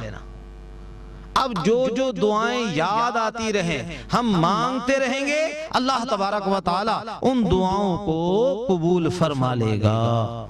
اور یہ صرف پہلی مرتبہ ہی نہیں بلکہ جب بھی حرم پاک میں داخل ہوں، جب بھی بیت اللہ شریف پر ہماری نگاہ پڑے، ہم یہ دعا کریں گے انشاءاللہ عز و جل اللہ تعالی ہم پر ضرور ضرور مہربانی فرما دے گا۔ عزیزان محترم، اب الحمدللہ عز و جل ہم حرم میں داخل ہو چکے، اب ہمیں کیا کرنا ہے؟ حجر اسود کی سیدھ میں ایک ناسی پٹی لگی ہوئی ہے، آج کل وہ ہٹا دی گئی ہے، تو حجر اسود کی سیدھ میں ہم پہنچ جائیں گے۔ اس سے ذرا پہلے ہمیں 3 کام کرنے ہیں، اور 3 کام ہمیں کرنے ہیں حجر اسود کی بالکل سیدھ میں۔ 3 کام کون سے کرنے ہیں؟ ابھی حجر اسود کی سیدھ میں ہم نہیں آئے، حجر اسود سے پہلے بالکل تھوڑا سا 1-2 قدم پہلے کیا کرنا ہے ہمیں؟ نمبر 1 تلبیہ پڑھنا بند کرنا ہے۔ جو عمرے کا احرام باندھا ہوا ہے، جس نے جو عمرہ کر رہا ہے یا جو حج تمتع کر رہا ہے، وہ تلبیہ پڑھنا لبیک پڑھنا بند کر دے گا۔ لیکن جو قارن ہے، جو کہ ابھی اس کا حج باقی ہے، اس نے عمرے اور حج کا احرام دونوں ساتھ باندھا ہے، لہٰذا وہ لبیک پڑھنا بند نہیں کرے گا۔ تو پاکستان کی اکثریت، جو دوسرے ممالک سے جو اکثریت آتی ہے حاجی صاحبان کی، وہ حج تمتع کرتی ہے، تو خالی عمرہ کر رہے ہیں یا حج تمتع کر رہے ہیں، وہ تلبیہ پڑھنا بند کر دیں گے۔ نمبر 2 استباح کریں گے۔ استباح کا معنی یہ ہے کہ احرام کی جو چادر ہے، اوپر والی چادر کو دہانی بغل سے نکال کر بائیں کندھے پر ڈال دیں گے، یعنی اپنے سیدھے کندھے کو ننگا کر دیں گے، اس پر سے چادر کو ہٹا لیں گے اور اس کو بائیں کندھے پر اس کو ڈال دیں گے، یعنی بغل سے نکال کر بائیں کندھے پر ڈال دیں گے۔ نمبر 3 طواف کی نیت کریں گے۔ یہ 3 کام ہمیں کرنے ہیں۔ طواف کی نیت کس طریقے سے؟ اے اللہ عز و جل، میں تیرے گھر کے طواف کی نیت کر رہا ہوں، 7 چکر کی نیت کر رہا ہوں، اے اللہ عز و جل تو اس کو قبول فرما اور اس کو میرے لیے آسان فرما۔ یہ 3 کام کرنے۔ اب 3 کام حجر اسود کی بالکل سیدھ میں کرنے ہیں۔ وہ کیا ہے؟ نمبر 1 حجر اسود کا استقبال کریں گے، یعنی حجر اسود کے سامنے ہم کھڑے ہو جائیں گے، ہمارا چہرہ اور سینہ، ہمارا چہرہ اور سینہ حجر اسود بالکل سیدھ میں ہو جائے گا۔ اس کو حجر اسود کا استقبال کہتے ہیں۔ نمبر 2 اس کے بعد کیا دعا پڑھیں گے؟ بسم اللہ والحمدللہ واللہ اکبر والصلاة والسلام علی رسول اللہ۔ بسم اللہ والحمدللہ واللہ اکبر والصلاة والسلام علی رسول اللہ، یہ کہتے ہوئے کانوں تک ہاتھ اٹھا کر ہاتھوں کو گرا دیں گے۔ نمبر 3 حجر اسود کا استلام کریں گے۔ استلام کس طریقے سے ہوتا ہے؟ یا تو حجر اسود کو ہم چومیں گے، نمبر 1، یا پھر حجر اسود کو ہاتھ لگا کر پھر اس کو چومیں گے، یا پھر حجر اسود کو اشارہ کر کے اس کو آنکھوں سے لگائیں گے۔ اس کو استلام کہا جاتا ہے۔ یہاں ایک بات ذہن میں رکھ لیجئے کہ حرم کے اندر جہاں ایک نیکی 1,00,000 نیکیوں کے برابر ہے، وہاں اگر ہماری ذات سے کسی حجن یا کسی حاجی صاحب کو تکلیف پہنچ گئی تو پھر اس کا گناہ بھی 1,00,000 گناہوں کے برابر ہے۔ لہذا اپنی ذات سے تکلیف نہ پہنچائیے۔ خدا نہ خواستہ وہاں پر طاقت کا استعمال کیا، زور آزمائی کی اور ہماری ذات سے کسی کو تکلیف پہنچ گئی، کیونکہ حجر اسود کو بوسہ دینا یہ سنت، لیکن کسی مسلمان کو اذیت دینا یہ گناہ اور اللہ اور اس کے رسول عز و جل صلی اللہ علیہ وسلم کو ناراض کرنے والا کام ہے۔ تو عزیزان محترم، یہ 6 کام، 3 کام ہم نے کالی پٹی سے پہلے کیے اور 3 کام ہم نے حجر اسود کی بالکل سیدھ میں کی، یعنی استقبال، پھر استلام، اور اس کے بعد ہم نے تیسرا کام ہم نے کیا کرنا ہے؟ یہ کرنا ہے کہ اپنی جگہ پر کھڑے کھڑے اور پاؤں اپنی جگہ پر جمائے ہوئے فوجی طریقے سے دائیں طرف مڑ جائیں گے، بائیں طرف نہیں مڑیں گے، دائیں طرف مڑیں گے، یعنی باب کعبہ کی طرف مڑیں گے، اور پھر رکن عراقی۔ اور یہ بات ذہن میں رکھ لیجئے، رکن عراقی سے اچھا حتیم کے اندر داخل نہیں ہوں گے، حتیم کے باہر سے طواف کریں گے، پھر رکن شامی، پھر رکن یمانی، اور پھر رکن یمانی سے ہوتے ہوئے رکن اسود تک ہم پہنچ جائیں گے۔ یہ ہمارا ایک چکر مکمل ہو جائے گا۔ محترم حاجی اور حجن صاحبہ، اسی طریقے سے ہمیں 7 چکر لگانے، یعنی حجر اسود سے جو چکر ہمارا شروع ہوگا وہ رکن عراقی، رکن شامی، رکن یمانی اور رکن اسود پر آ کر ختم ہوگا، تو یہ ایک چکر ہوگا۔ اس طرح ہمیں خانہ کعبہ کے کتنے چکر لگانے ہیں؟ 7۔ 8واں ہمارا استلام ہوگا۔ الحمدللہ عز و جل۔ رکن یمانی اور رکن اسود، اس کے درمیانی جگہ کو مستجاب کہتے ہیں۔ اللہ کے محبوب دانہ غیوب صلی اللہ علیہ وسلم کا فرمان عظمت نشان ہے کہ یہاں پر 70,000 فرشتے دعاؤں پر آمین کہنے کے لیے موجود ہیں۔ تو یہاں پر خوب دعائیں مانگیں، ایمان کی سلامتی کی دعا مانگیں، اہل و عیال کی ایمان کی حفاظت کی دعا مانگیں، بار بار حاضری کی دعا مانگیں، سرکار دو عالم علیہ السلام کی غلامی کی دعا مانگیں۔ انشاءاللہ عز و جل 70,000 فرشتے اس دعا پر آمین کہنے کے لیے موجود ہیں۔ جب طواف مکمل ہو جائے، 7 چکر ہو گئے، 8واں استلام ہم پھر کریں گے، یعنی حجر اسود کی سیدھ میں کھڑے ہو جائیں گے اور وہاں پر کیا پڑھیں گے؟ بسم اللہ والحمدللہ اللہ اکبر والصلاة والسلام علی رسول اللہ، اس کی طرف اشارہ کر کے اس کو چوم لیں گے، یہ استلام ہے۔ تو 8واں استلام ہوگا، یعنی 7 چکر ہوں گے اور 8 استلام ہوں گے۔ الحمدللہ جب ہم طواف سے فارغ ہو گئے، اب مقام ابراہیم پر آ جائیں۔ مقام ابراہیم وہ خوش نصیب پتھر ہے کہ سیدنا ابراہیم علیہ السلام نے اس پتھر پر کھڑے ہو کر خانہ کعبہ کی تعمیر فرمائی۔ یہاں یہ مسئلہ ذہن میں رکھ لیجئے کہ یہاں پر 2 رکعت نماز واجب الطواف پڑھنا یہ ضروری ہے، یعنی طواف کے 2 رکعت نماز پڑھنا یہ واجب ہے۔ تو بہت سارے دوست یہاں پر یہ غلطی کرتے ہیں کہ عین بالکل مقام ابراہیم کے پیچھے وہ نفل ادا کرنے کی کوشش کرتے ہیں۔ یہ بات ذہن میں رکھ لیجئے کہ 30 لاکھ حجاج کرام کا اجتماع ہے، اتنا بڑا کثیر اجتماع، تو ہر ایک شخص وہاں پر یہ نماز ادا نہیں کر سکتا۔ تو خانہ کعبہ میں جہاں جگہ ملے، الحمدللہ جب ہم یہ 2 رکعت نماز ادا کریں گے طواف کے، الحمدللہ ہمارا یہ واجب ادا ہو جائے گا۔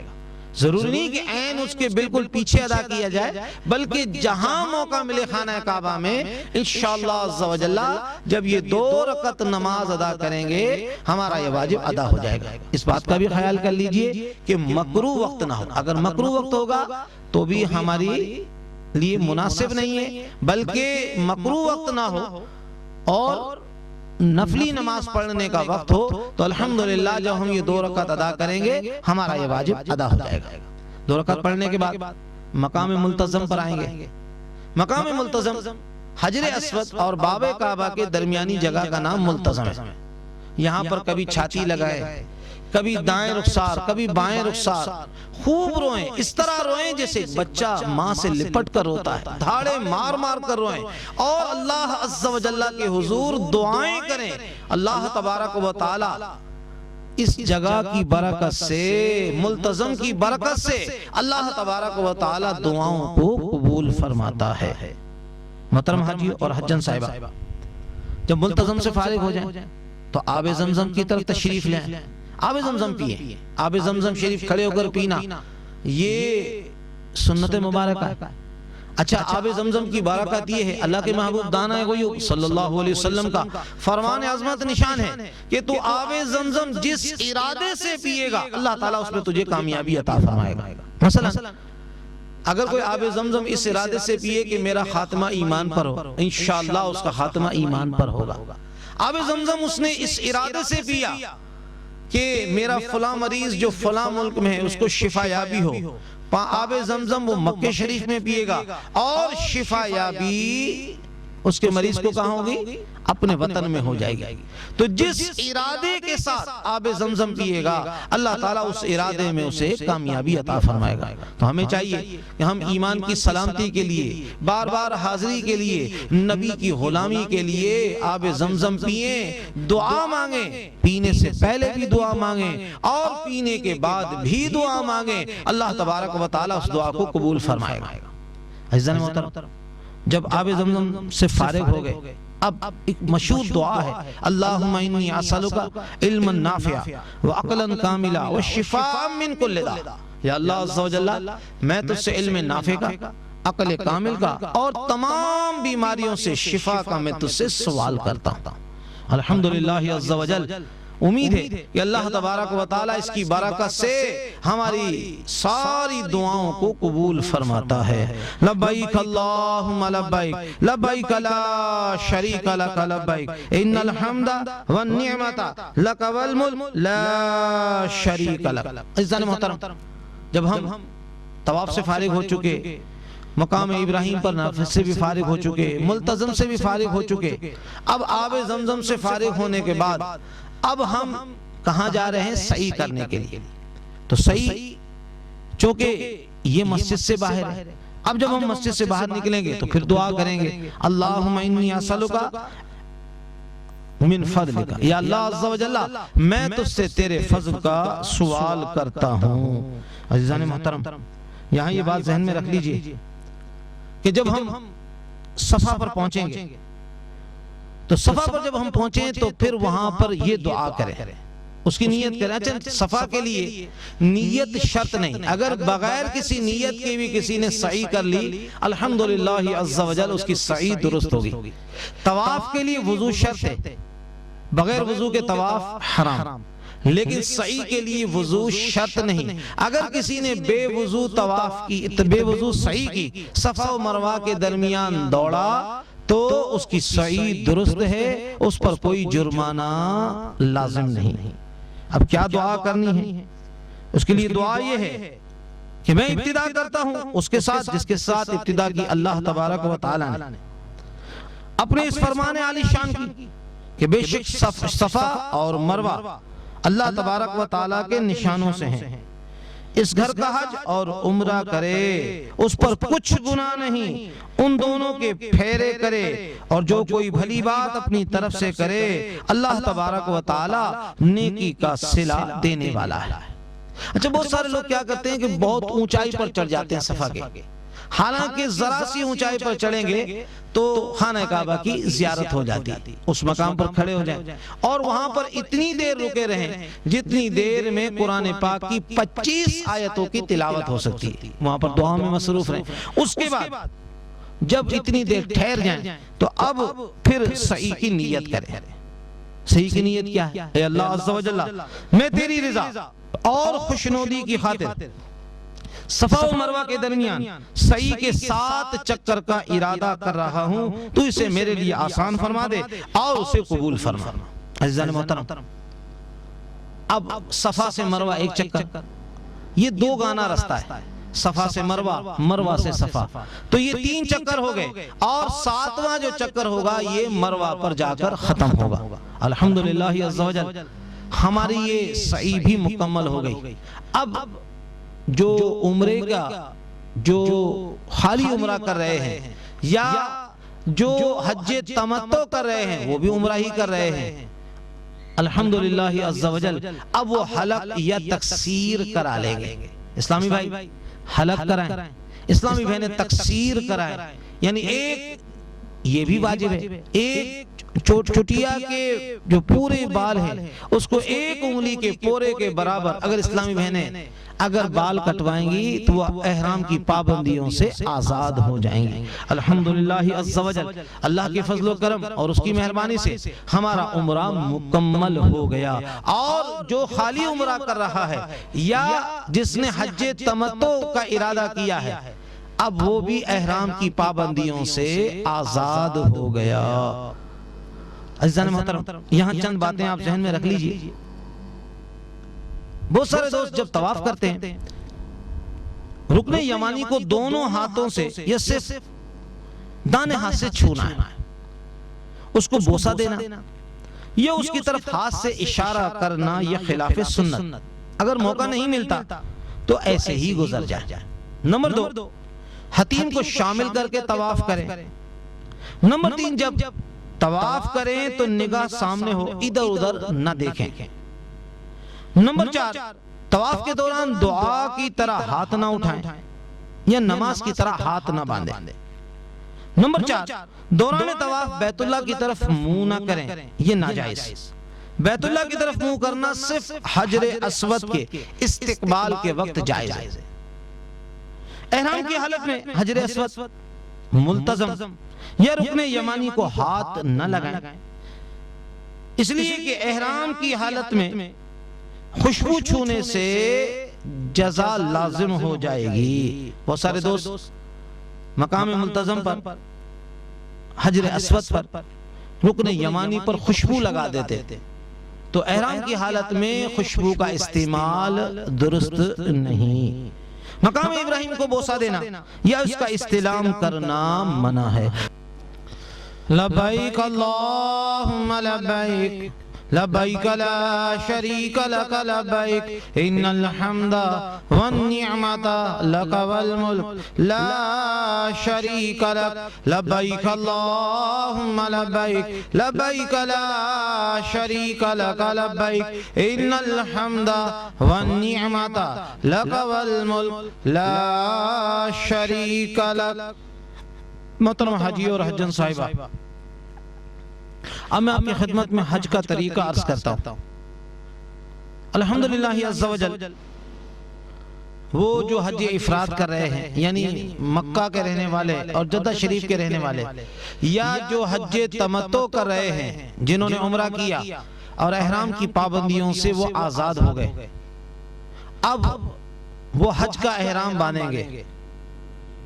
7 تاریخ کو 8ویں شب میں جب وہ احرام پہن لیں گے، نیت کریں گے اور تلبیہ پڑھیں گے، اب وہ محرم ہو گئے۔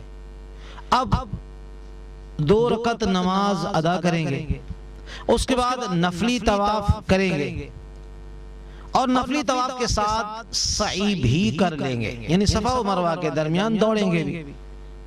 یہ بات ذہن میں رکھ لیجئے کہ اگر نفلی طواف کے ساتھ سعی کر لی تو ان کو یہ فائدہ ہوگا کہ جب وہ طواف زیارت کریں گے تو اب حج کی سعی کی انہیں ضرورت نہیں ہوگی۔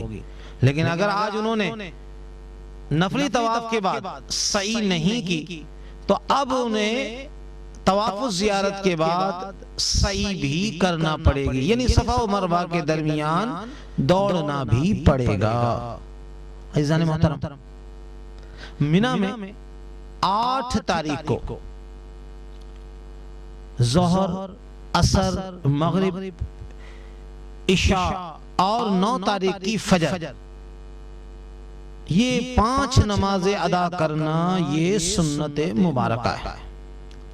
آج کل عوام الناس، حجاج کرام کی ایک بہت بڑی تعداد حج کے لیے جاتی ہے، تو یہ خیمے مزدلفہ میں لگے ہوئے ہیں۔ تو اگر کوئی شخص ہمت کرے، اللہ تعالیٰ نے اسے ہمت دی ہے، طاقت دی ہے، تو وہ مزدلفہ سے منی میں آ کر نماز ادا کرے، انشاءاللہ عز و جل اسے اس سنت کا ثواب مل جائے گا۔ یعنی 8 تاریخ کو ظہر، عصر، مغرب، عشاء اور 9 تاریخ کی فجر، یعنی یہ 5 نمازیں ادا کرنا سنت ہے۔ لیکن اگر کوئی معذور شرعی ہے، چلنے کی اس میں طاقت نہیں، اتنی ہمت نہیں، اس نے مزدلفہ میں بھی یہ نمازیں ادا کی تو بھی اس کی نمازیں درست ہوں گی۔ عزیزان محترم، یہاں یہ مسئلہ بھی ذہن میں رکھ لیجئے کہ 9 تاریخ سے لے کر 13 ذی الحجہ کی نماز عصر تک یہ ایام تشریق، اور اس ایام تشریق میں تکبیر تشریق پڑھی جاتی ہے۔ اللہ اکبر اللہ اکبر لا الہ الا اللہ واللہ اکبر وللہ الحمد۔ تو جو حاجی صاحبان ہیں یا حجن صاحبہ ہیں، انہیں کم از کم ایک بار تکبیر تشریق پڑھنا ان کے لیے لازم ہے۔ وہ تکبیر تشریق پڑھیں، اس کے بعد وہ تلبیہ پڑھیں، لبیک اللہم لبیک لبیک لا شریک لک لبیک ان الحمد والنعمت لک والملک لا شریک لک۔ محترم حاجی اور حجن صاحبہ، 9 تاریخ ہے، 9 تاریخ کو غروب آفتاب سے لے کر 9 تاریخ کو زوال آفتاب سے لے کر 10 تاریخ کی صبح صادق، 10 تاریخ کی صبح صادق تک ایک لمحے کے لیے بھی کوئی حاجی یا حجن بحالت احرام وہاں پر ٹھہر جائے، گزر جائے، وہ حاجی ہو جائے گا۔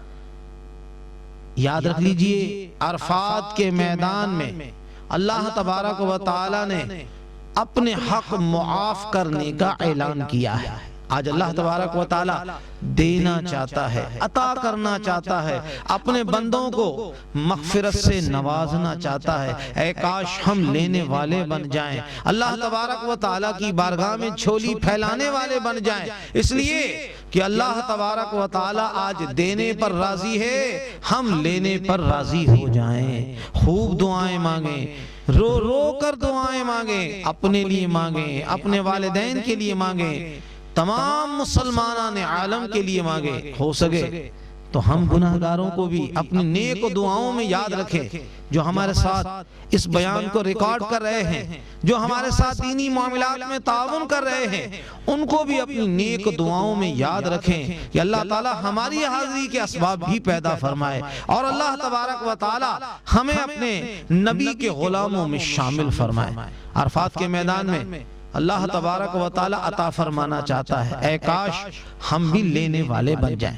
یہاں یہ بات بھی ذہن میں رکھ لیجئے کہ مسجد نمرہ، اس میں ظہر اور عصر یہ دونوں نمازیں ملا کر پڑھی جاتی ہیں، لیکن کچھ شرائط کے ساتھ۔ تو اگر کوئی شخص اپنے خیمے میں ہی نماز پڑھ رہا ہے تو پھر وہ ظہر کی نماز ظہر کے وقت میں اور عصر کی نماز عصر کے وقت میں پڑھے گا۔ یہ بات ذہن میں رکھ لیجئے کہ 9 تاریخ کو غروب آفتاب سے پہلے پہلے عرفات کا میدان چھوڑنا نہیں، اس لیے کہ غروب آفتاب تک عرفات میں ٹھہرنا حاجی یا حجن کے لیے واجب ہے۔ اب جب غروب آفتاب ہو گیا تو مغرب کی نماز عرفات میں ادا نہیں کرنی، مغرب کی نماز ادا کرنی ہے مزدلفہ میں۔ اچھا، مغرب اور عشاء کی نماز یہ دونوں ملا کر پڑھنی ہے، چاہے رات کے کتنا ہی طویل حصہ ہو جائے، صبح صادق سے پہلے پہلے مغرب اور عشاء یہ دونوں نمازیں ملا کر ادا کرنی ہے۔ یاد رکھ لیجئے، علماء فرماتے ہیں مزدلفہ میں یہ مزدلفہ کی رات شب قدر سے افضل ہے۔ اللہ تبارک و تعالی نے مزدلفہ میں حقوق العباد کی معافی کا اعلان کیا ہے۔ آج اللہ تبارک و تعالی مظلوموں کو اتنا دے دے گا کہ وہ ظالم سے راضی ہو جائیں گے اور اپنے حقوق ظالم کو معاف کر دیں گے۔ عزیزان محترم، ہو سکے تو آج کی رات میں خوب مانگیں، خوب لیں، اس لیے کہ اللہ تعالیٰ دینا چاہتا ہے، عطا فرمانا چاہتا ہے۔ اللہ کے حضور رو رو کر مانگیں، اس لیے کہ اللہ تبارک و تعالیٰ کے خزانے میں کوئی کمی نہیں۔ ہمارے لینے میں کمی ضرور ہے، لیکن اس کے عطا فرمانے میں کمی نہیں ہے۔ تو مزدلفہ الحمدللہ عز و جل 10ویں رات ہے، 10 ذی الحجہ کی یہ شب ہے۔ اس شب میں ہمیں مزدلفہ میں قیام کرنا ہے، مغرب اور عشاء کو ملا کر پڑھنا ہے۔ پہلے مغرب کے 3 فرض ادا کریں گے، پھر عشاء کے فرض ادا کریں گے، اس کے بعد پھر سنتیں ادا کریں گے، اور پھر مغرب عشاء کی سنتیں اور وتر ادا کریں گے۔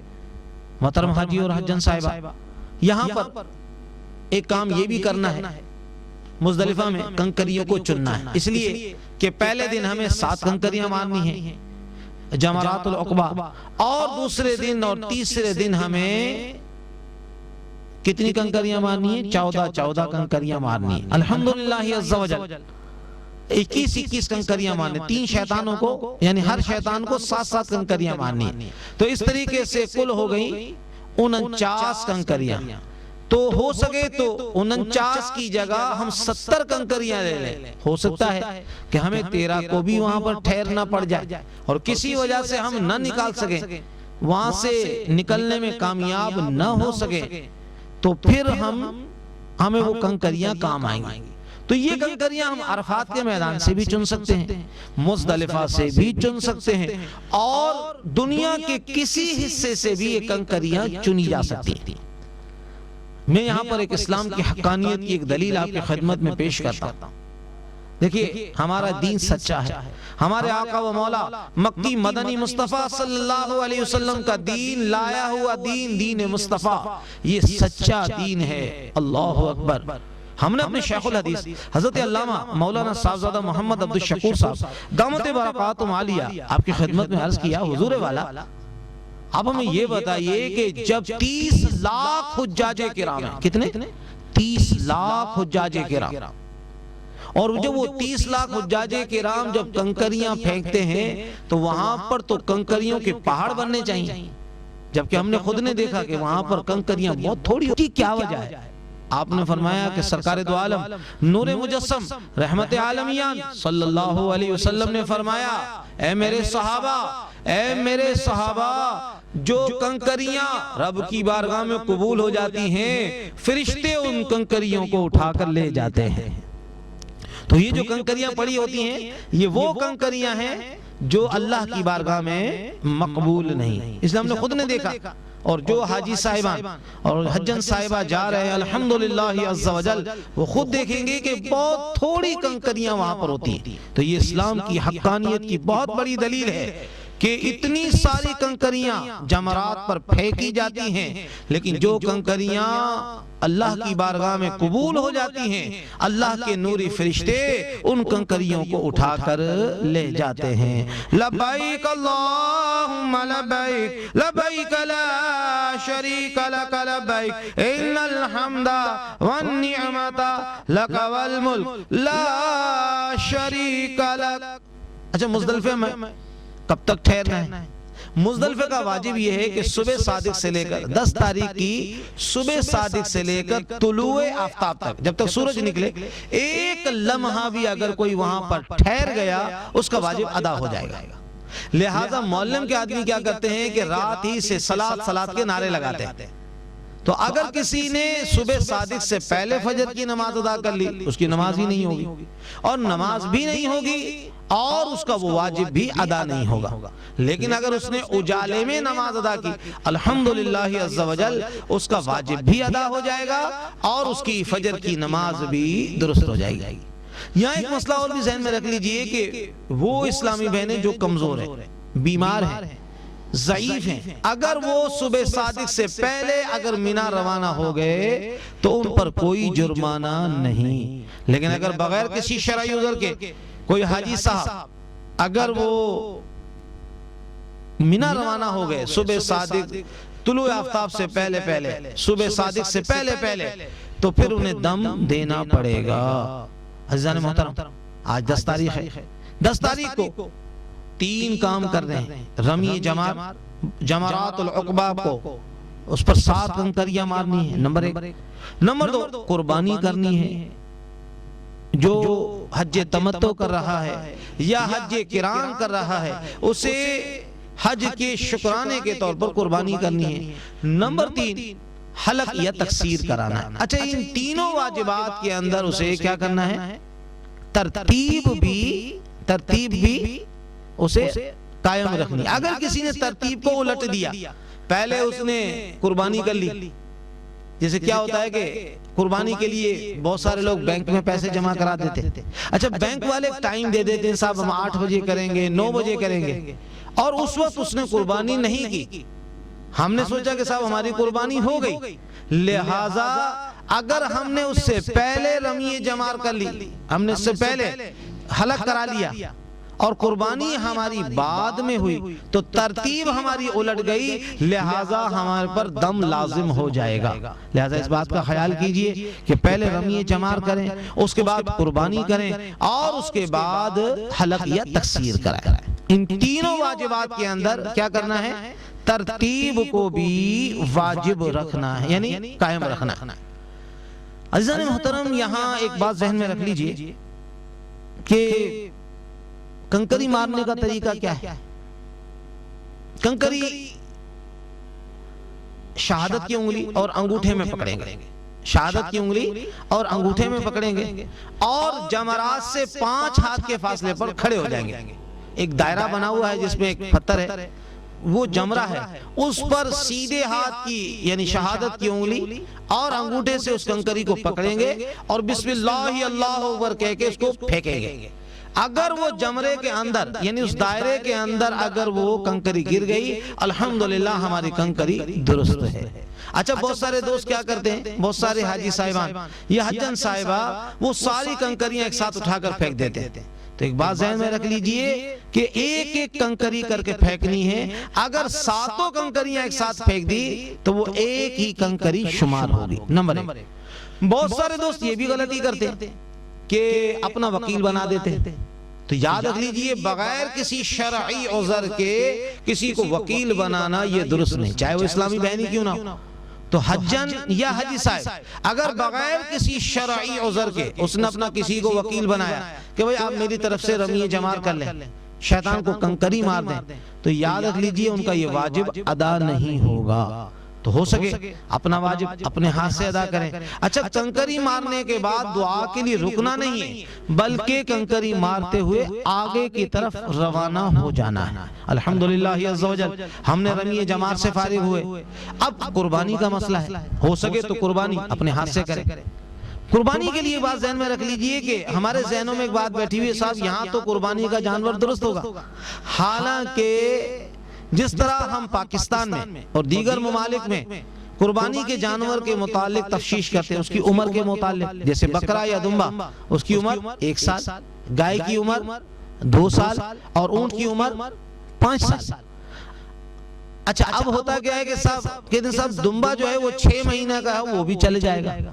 تو یاد رکھ لیجئے اگر دمبا 6 مہینے کا ہو لیکن دور سے سال کا نظر آتا ہو، یعنی اس کی اتنی کھلائی پلائی ہو، اتنا موٹا تازہ ہو کہ 6 مہینے کا دمبا سال کا نظر آئے تو اس کی قربانی درست ہے. لیکن اگر 6 مہینے کا دمبا 6 مہینے کا ہی نظر آتا ہو تو پھر اس کی قربانی درست نہیں. تو قربانی کا جو جانور ہے وہ بے عیب ہونا چاہیے، نہ لولا، نہ لنگڑا، نہ کانا، نہ بھینگا، نہ اتنا کمزور کہ چل ہی نہ سکے. تو اس جانور کے متعلق بھی بڑی احتیاط کرنا چاہیے. اس میں تھوڑی سی محنت تو ہوگی لیکن الحمدللہ عز و جل ہمارا یہ واجب صحیح ادا ہو جائے گا. اس کے علاوہ پھر حلق یا تقصیر کرائیں گے. اسلامی بہنیں تقصیر کرائیں گی، یعنی پوری چٹیا کے بعد اس کو 1 انگلی کے پورے کے برابر جب وہ بال کاٹیں گی تو ان کی تقصیر ہو جائے گی. اسلامی بھائی یا تو حلق کرائیں یا پھر تقصیر کرائیں. اور تقصیر کا مطلب یہ ہے کہ پورے سر کے جو چوتھائی بال ہیں اس کو 1 انگلی کے پورے کے برابر کاٹنا یہ لازم ہے. اگر کسی نے صرف تھوڑے سے کاٹ لیے انگلی کے پورے کے برابر ایک طرف سے تو وہ ان کی تقصیر نہیں ہوگی اور وہ احرام کی پابندیوں سے آزاد نہیں ہوں گے. عزیزان محترم، جب حلق یا تقصیر سے فارغ ہو گئے الحمدللہ اب ہم احرام کی پابندیوں سے آزاد ہو گئے. اب حج کا جو تیسرا فرض ہے وہ ہے طواف الزیارت. طواف الزیارت جسے طواف افاضہ بھی کہا جاتا ہے، طواف النساء بھی کہا جاتا ہے. یہ 10، 11 اور 12 اسلامی بھائی 10، 11 یا 12 ذی الحجہ کو کبھی بھی یہ غروب آفتاب سے پہلے کر سکتے ہیں. یعنی 12 تاریخ کی غروب آفتاب سے پہلے اسلامی بھائی طواف الزیارہ کر سکتے ہیں. اسلامی بہنوں کے لیے یہ گنجائش ہے کہ اگر ان کے ایام مخصوص شروع ہو گئے تو چونکہ وہ شرعی معذور ہیں لہٰذا وہ 12 کے بعد بھی طواف الزیارہ کریں گی، ان پر کوئی دم نہیں ہوگا. یہاں ایک بات ذہن میں رکھ لیجئے کہ طواف الزیارہ یہ فرض ہے. اگر کسی حاجی صاحب یا حجن صاحبہ نے طواف الزیارت نہیں کیا، طواف الزیارت اس نے نہیں کیا تو وہ دونوں میاں بیوی ایک دوسرے کے لیے حلال نہیں ہوں گے چاہے برس ہا برس گزر جائیں. اس لیے طواف الزیارت یہ فرض ہے، طواف النساء یہ فرض ہے، اور یہ 10، 11 اور 12 یہ 3 تاریخوں میں 12 تاریخ کی غروب آفتاب سے پہلے حاجی صاحب کو کر لینا ہے. ہاں حجن صاحبہ کے لیے ایام مخصوص کی وجہ سے رعایت ہے. عزیزان محترم، اب اگر کسی نے حج کی صحیح نہیں کی، 7 تاریخ کو اس نے نفلی طواف کیا اور اس میں صحیح نہیں کی تو اب اسے طواف الزیارت کے بعد صحیح بھی کرنا پڑے گی. یہ صحیح کرنا یہ بھی واجب ہے. اب آخری واجب وہ کون سا ہے؟ آخری واجب طواف وداع یعنی طواف رخصت. طواف الزیارت کے بعد کسی حاجی صاحب نے یا حجن صاحبہ نے کوئی سا بھی نفلی طواف کیا، چاہے اس میں نیت کی ہو یا نہیں کی ہو، اگر اس نے طواف کیا تو وہ طواف وداع ہوگا، الحمدللہ عز و جل اس کا یہ واجب ادا ہو جائے گا۔ اسلامی بہنوں کے لیے یہاں بھی رخصت ہے، حجن صاحبہ کے لیے کہ اگر اس کے ایام مخصوص شروع ہو گئے، اس نے طواف زیارت کر لیا اور اس کی نشست بھی کنفرم ہے، اب وہ پاکستان یا دیگر ممالک کی طرف سفر کر رہی ہے، تو اب اس کے لیے گنجائش ہے کہ وہ اپنے وطن جا سکتی ہے اور اب اس پر کوئی جرمانہ نہیں۔ یعنی اگر طواف زیارت اس نے کر لیا اور ایام مخصوص کی وجہ سے وہ طواف وداع نہیں کر سکی تو اس پر کوئی جرمانہ نہیں، الحمدللہ عز و جل اس کا حج مکمل ہو گیا۔ لبیک اللہم لبیک لبیک لا شریک لک لبیک ان الحمد والنعمت لک والملک لا شریک لک لبیک اللہم لبیک لبیک لا شریک لک لبیک ان الحمد والنعمت لک والملک لا شریک لک۔ محترم حاجی اور حجن صاحبہ، الحمدللہ عز و جل ہم نے حج کے فرائض اور اس کے واجبات کو بھی تفصیل کے ساتھ سیکھا۔ دیکھیں الحمدللہ عز و جل یہاں ایک بات ذہن میں رکھ لیجئے کہ اگر کسی کا فرض رہ گیا تو اس کا حج ادا نہیں ہوگا، یعنی اس نے احرام ہی نہیں باندھا، وقوف عرفات ہی نہیں کیا، یہ طواف زیارت ہی نہیں کیا۔ ایک بات ذہن میں رکھ لیجئے، اگر فرض رہ گیا تو اس کا حج نامکمل ہے، اب دم دینے سے بھی اس کا حج درست نہیں ہوگا۔ لیکن اگر حج کے واجبات میں سے اگر کوئی واجب رہ گیا اور جتنے واجب رہیں گے اتنے اسے دم دینا پڑیں گے۔ بسا اوقات کیا ہوتا ہے، نماز ہم پڑھتے ہیں، نماز میں اگر کئی واجبات رہ جائیں تو ایک سجدہ سے کر لینے سے ہماری نماز درست ہو جائے گی۔ لیکن اگر حج کے دوران جتنے واجب رہیں گے، چاہے غلطی سے رہیں، جان بوجھ کر رہیں، لا علمی کے سبب رہیں، جتنے واجب رہیں گے ہر واجب کے ادا کرنے کے لیے اس کو ادا کرنے کے لیے، اس کو درست کرنے کے لیے ہمیں دم دینا پڑے گا، اور ایک دم کا مطلب ہے پاکستانی کم و بیش 10,000 روپے۔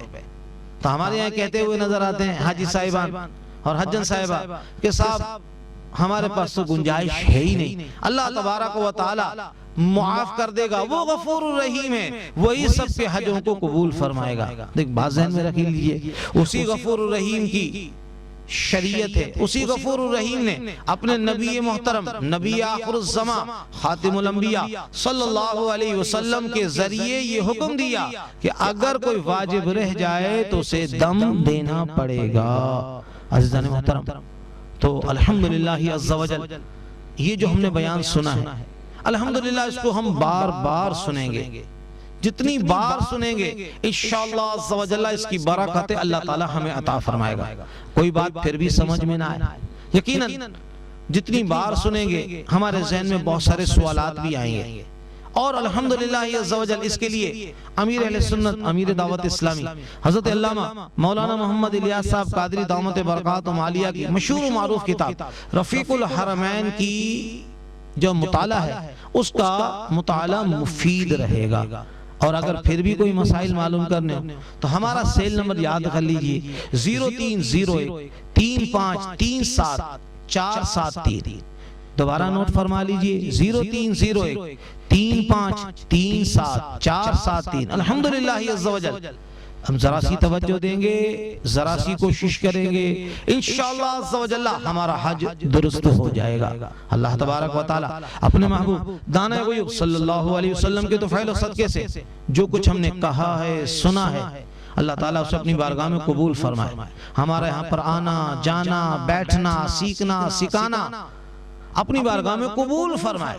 یقیناً ہم تھوڑی سی کوشش کریں گے، جہاں آپ اپنے لیے دعا فرمائیں وہاں ہمارے لیے بھی دعا فرمائیں کہ اللہ تعالیٰ دین اسلام کی نشر و اشاعت میں ہمارا حصہ بھی لکھ لے، اور ہمارے زبان و بیان میں اللہ تعالیٰ تاثیر عطا فرمائے، اور اللہ تبارک و تعالیٰ ہماری حاضری کے اسباب بھی پیدا فرمائے۔ الحمدللہ رب العالمین، الصلاة والسلام علی سید الانبیاء والمرسلین، جزا اللہ عنا سیدنا و مولانا محمد صلی اللہ علیہ وسلم ما هو اہلہ، یا رحم الراحمین یا رحم الراحمین، یا ربنا یا ربنا یا ربنا یا رب مصطفیٰ و طفیل مصطفیٰ عز و جل و صلی اللہ علیہ وسلم۔ یا اللہ ہم تیری بارگاہ میں حاضر ہیں، تیری بارگاہ میں تیرے نبی حضرت محمد مصطفیٰ صلی اللہ علیہ وسلم کو شفیع بناتے ہیں۔ یا اللہ ان کے صدقے سے ہماری حاضری کو قبول فرما لے، ہمارے اس حج کو اور عمرے کو قبول فرما لے۔ یا اللہ اس میں جو غلطیاں ہوئیں ان غلطیوں کو معاف فرما دے، یا اللہ اس کی اصلاح کی توفیق عطا فرما۔ یا اللہ دین اسلام کی نشر و اشاعت میں ہم سب کا حصہ لکھ بھی لے اور قبول بھی فرما لے۔ یا اللہ قابلیت بھی عطا فرما اور قبولیت بھی عطا فرما۔ یا اللہ حقوق اللہ کو معاف کر دے، حقوق العباد کی معافی دے دے۔ یا اللہ عز و جل ہمیں سچا پکا با کردار با حیا مسلمان بنوا دے۔ یا اللہ تیرے نبی کا فرمان ہے کہ حاجی کی تو مغفرت ہو ہی جاتی ہے، اور حاجی جس کے لیے مغفرت کرے اس کی بھی مغفرت ہو جاتی ہے۔ تو ہماری تیری بارگاہ میں عرض ہے یا اللہ جو حاجی صاحبان اپنے لیے تو دعا کرتے ہی ہیں، جو ہمارے لیے دعا کریں، عالم اسلام کے لیے دعا کریں، ان کی نیک دعاؤں میں یا اللہ ہمیں بھی شامل فرما لے، ہماری بھی مغفرت فرما دے، ایسا راضی ہو کہ پھر کبھی بھی ناراض نہ ہونا۔ مالک و مولا عز و جل ہمیں اپنے نبی کے غلاموں میں شامل فرما لے۔ یا اللہ عز و جل ہمیں اپنے نبی پر اپنا تن من دھن سب کچھ قربان کرنے کی سعادت عطا فرما۔ یا اللہ جو کچھ ہم نے سیکھا ہے سکھایا ہے اس کو یاد رکھنے کی، اس پر عمل کرنے کی، اور نیکی کی دعوت کے ذریعے، انفرادی کوشش کے ذریعے سنتوں کا نور یا اللہ مشرق سے لے کر مغرب تک اور شمال سے لے کر جنوب تک پہنچانے کی سعادت عطا فرما۔ یا اللہ عز و جل جو بیمار ہیں انہیں شفا یابی عطا فرما۔ مالک و مولا جو پریشان حال ہیں ان کی پریشانیوں کو دور فرما، ہم سب کا خاتمہ بالخیر فرما۔ یا اللہ ہمیں درازی عمر بالخیر عطا فرما۔ یا اللہ ہمارے اہل و عیال کی خیر فرما دے۔ ہمارے شیخ الحدیث حضرت علامہ مولانا محمد الیاس صاحب قادری دامت برکاتہم عالیہ و حضرت علامہ مولانا صاحبزادہ محمد عبد الشکور صاحب دامت برکاتہم عالیہ، مالک و مولا ان کی خیر فرما دے۔ جتنے علماء اہل سنت ہیں، مشائخ اہل سنت ہیں، خادمین اہل سنت ہیں، مالک و مولا سب کی خیر فرما دے، ان کی خیر میں ہماری خیر فرما دے۔ مالک و مولا ہم سب کا خاتمہ بالخیر فرما، جب تک اس دنیا میں رہیں اسلام پر رہیں، ہمارا خاتمہ ایمان پر نصیب فرما۔ ہمارے والدین کی ساری امت مصطفیٰ کی مغفرت فرما دے، ہم سب کا خاتمہ بالخیر فرما۔ یا اللہ ہم تجھ سے وہ خیر مانگتے ہیں جو تیرے نبی محترم صلی اللہ علیہ وسلم نے خیر مانگی ہے، اس خیر سے ہمیں حصہ عطا فرما۔ یا اللہ جس شر سے تیرے نبی محترم محمد مصطفیٰ صلی اللہ علیہ وسلم نے پناہ مانگی ہے، اس شر سے ہمیں پناہ عطا فرما۔ دنیا کہیں میں جہاں کہیں ہمارے حق میں کسی نے دعا کی ہو، دعا کر رہا ہو یا آئندہ دعائے خیر کرے، اس دعائے خیر کو ہمارے حق میں قبول فرما لے، ہماری دعاؤں کو عالم اسلام کے حق میں قبول فرما۔ یا اللہ عز و جل ہم سب کا خاتمہ بالخیر فرما۔ یا اللہ ہمیں اخلاص کی دولت سے مالا مال فرما، ریاکاری سے محفوظ فرما۔ جو دوست ہمارے ساتھ دینی معاملات میں تعاون کرتے ہیں، کیسٹ خریدتے ہیں، سنتے ہیں، سناتے ہیں، ریکارڈ کرتے ہیں، یا اللہ جانی مالی اخلاقی تعاون کرتے ہیں، مالک و مولا نے دونوں جہانوں کی خیر و برکات سے مالا مال فرما، ہم سب کا خاتمہ بالخیر فرما۔ یہ جگہ ہے، اس جگہ کو بھی بابرکت بنا دے۔ یا اللہ عز و جل یہاں کے رہنے والوں کو بھی ہر قسم کی خوشیاں عطا فرما دے، مکان کو بھی، مکینان مکان کو بھی ہر قسم کی زمینی اور آسمانی آفت و بلا سے محفوظ فرما۔ یا اللہ جو ہمارے دوست ہیں سب پر کرم فرما دے، جنہوں نے دعاؤں کے لیے کہا ہے، یا اللہ سب کی نیک حاجتیں پوری فرما دے۔ اللہم ربنا آتنا فی الدنیا حسنہ وفی الآخرۃ حسنہ وقنا عذاب النار۔ ان اللہ وملائکتہ یصلون علی النبی یا ایھا الذین آمنوا صلوا علیہ وسلموا تسلیما۔ الصلاۃ والسلام علیک یا رسول اللہ وعلی آلک واصحابک یا حبیب اللہ۔ سبحان ربک رب العزۃ عما یصفون وسلام علی المرسلین والحمد للہ رب العالمین۔